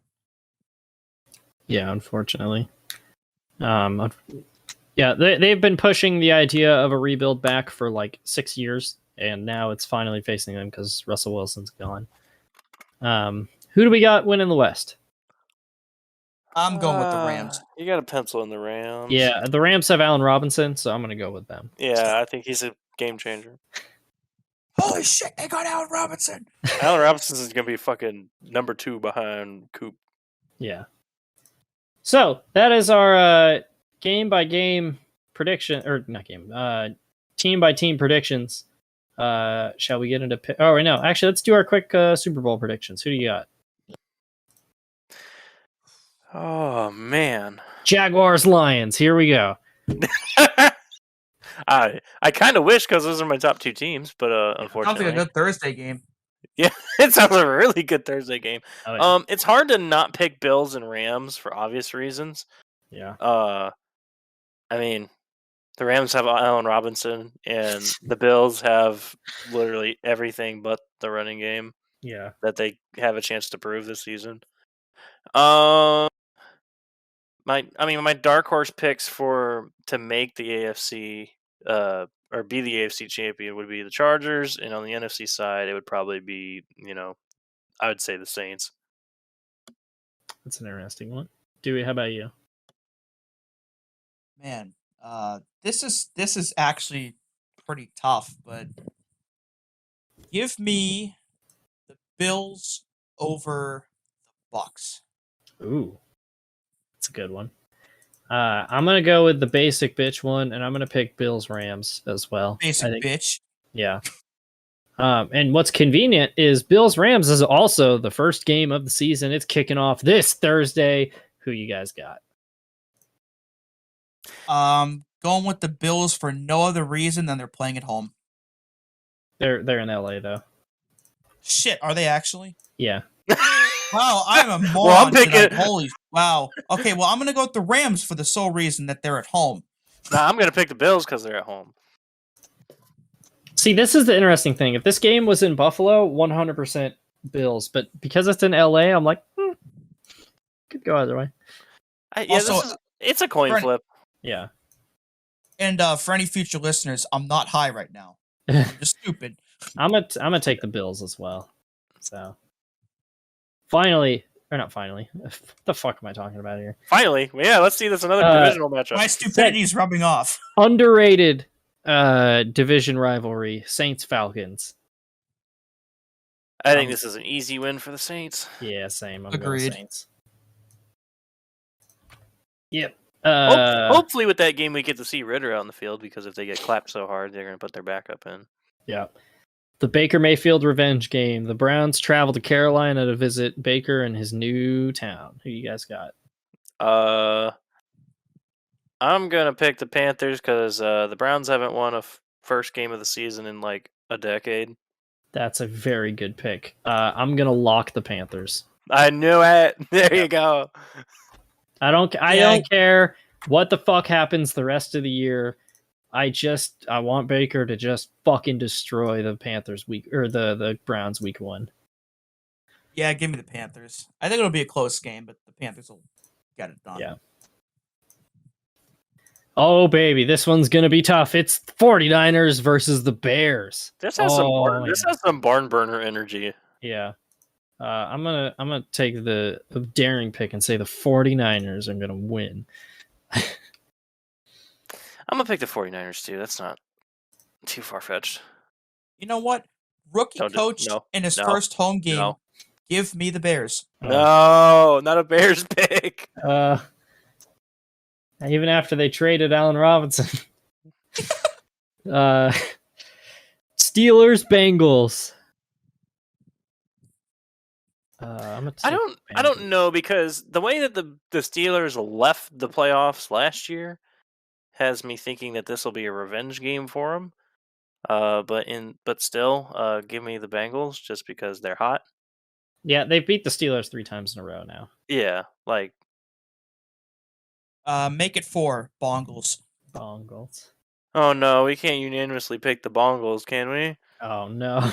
Well, we did, so Eagles, Lions. Oh man. This one's tough. This one's tough. So give me Eagles. I've been gassing them up, and I feel wrong not winning or not picking the Lions. Fuck, give me the Lions. Let's go. They're riding that Hard Knocks high. Come on. Dan Campbell went for it on 4th down twice in the first quarter of week 1 last season. Bring that energy again. Come on. I'm going Eagles with this one. Damn. Zam. Colts, Texans. It's the AFC South. Who fucking knows? I'd say Colts. Who cares? It's the Colts. Colts. Yeah, Yeah, I'll take the Colts as well. I wouldn't say this is an easy dub, but Colts. Yeah. Patriots, Dolphins in Miami. Ooh, in that case, probably the Dolphins. I feel like an awful human being picking against the team I've rooted for my entire life, but this has Dolphins win written all over it. Yeah, especially with all of the hype that's been around Tua in the offseason, they better win this game. So give me the Dolphins. And the Dolphins have beaten the Patriots like 3 or 4 times in a row now too, so they're on a good little streak with them. Oh yeah. the revenge game of the season. Get out of here, Baker Mayfield. Get out of here, Russell Wilson. It's the Joe Flacco revenge game versus the Ravens. I don't even know if he's going to start, but hopefully he does. He is. He's the week one starter. Oh, okay. Man, I don't know. I'm gonna take the Ravens. I'm gonna take the Ravens too. Yeah, Ravens, but I think it'll be under 10 points. Like it's not. I think this one will be stupidly close when it shouldn't. Yeah. Speaking This of game- stupidly close I was game, gonna say this game's got Thursday night written all over it, or like Sunday late season 10 a.m. game that nobody wants to watch. Jaguars Washington. Oh my Sorry, God. Jaguars Commanders. Let me get that right. I gotta pick the Jaguars in week one.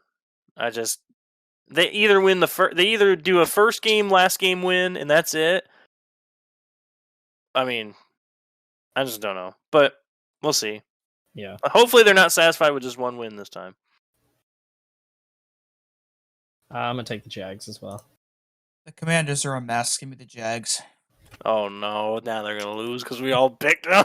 Unanimous Good. Jaguars. Let's That go. never works out. This is a weird week one matchup. Giants Titans. That feels Um, gross saying. Yeah. Ugh. I don't even want to watch this game if it was on. I can't. Actually, no, I can't think of a Giants Titans game. It was in 2006. That's how my brain works. You know what? Give me the Giants. Ooh, spicy. Ooh, I'm gonna pick the Titans. Yeah, same. How do you pick the Giants here? By saying that you're going to pick the Giants. Nope, not gonna do it. This Even is though I would want a them to win. huge week one game here. Chiefs at Cardinals. This is intriguing. A lot of question marks with both teams on whether they can produce the boom or not, but give me the Chiefs. I'm taking the Chiefs for no other reason than DeAndre Hopkins won't play. Yeah, I'm going to take the Chiefs as well. I think they're still the Chiefs, you know. I couldn't type Chiefs there for a second.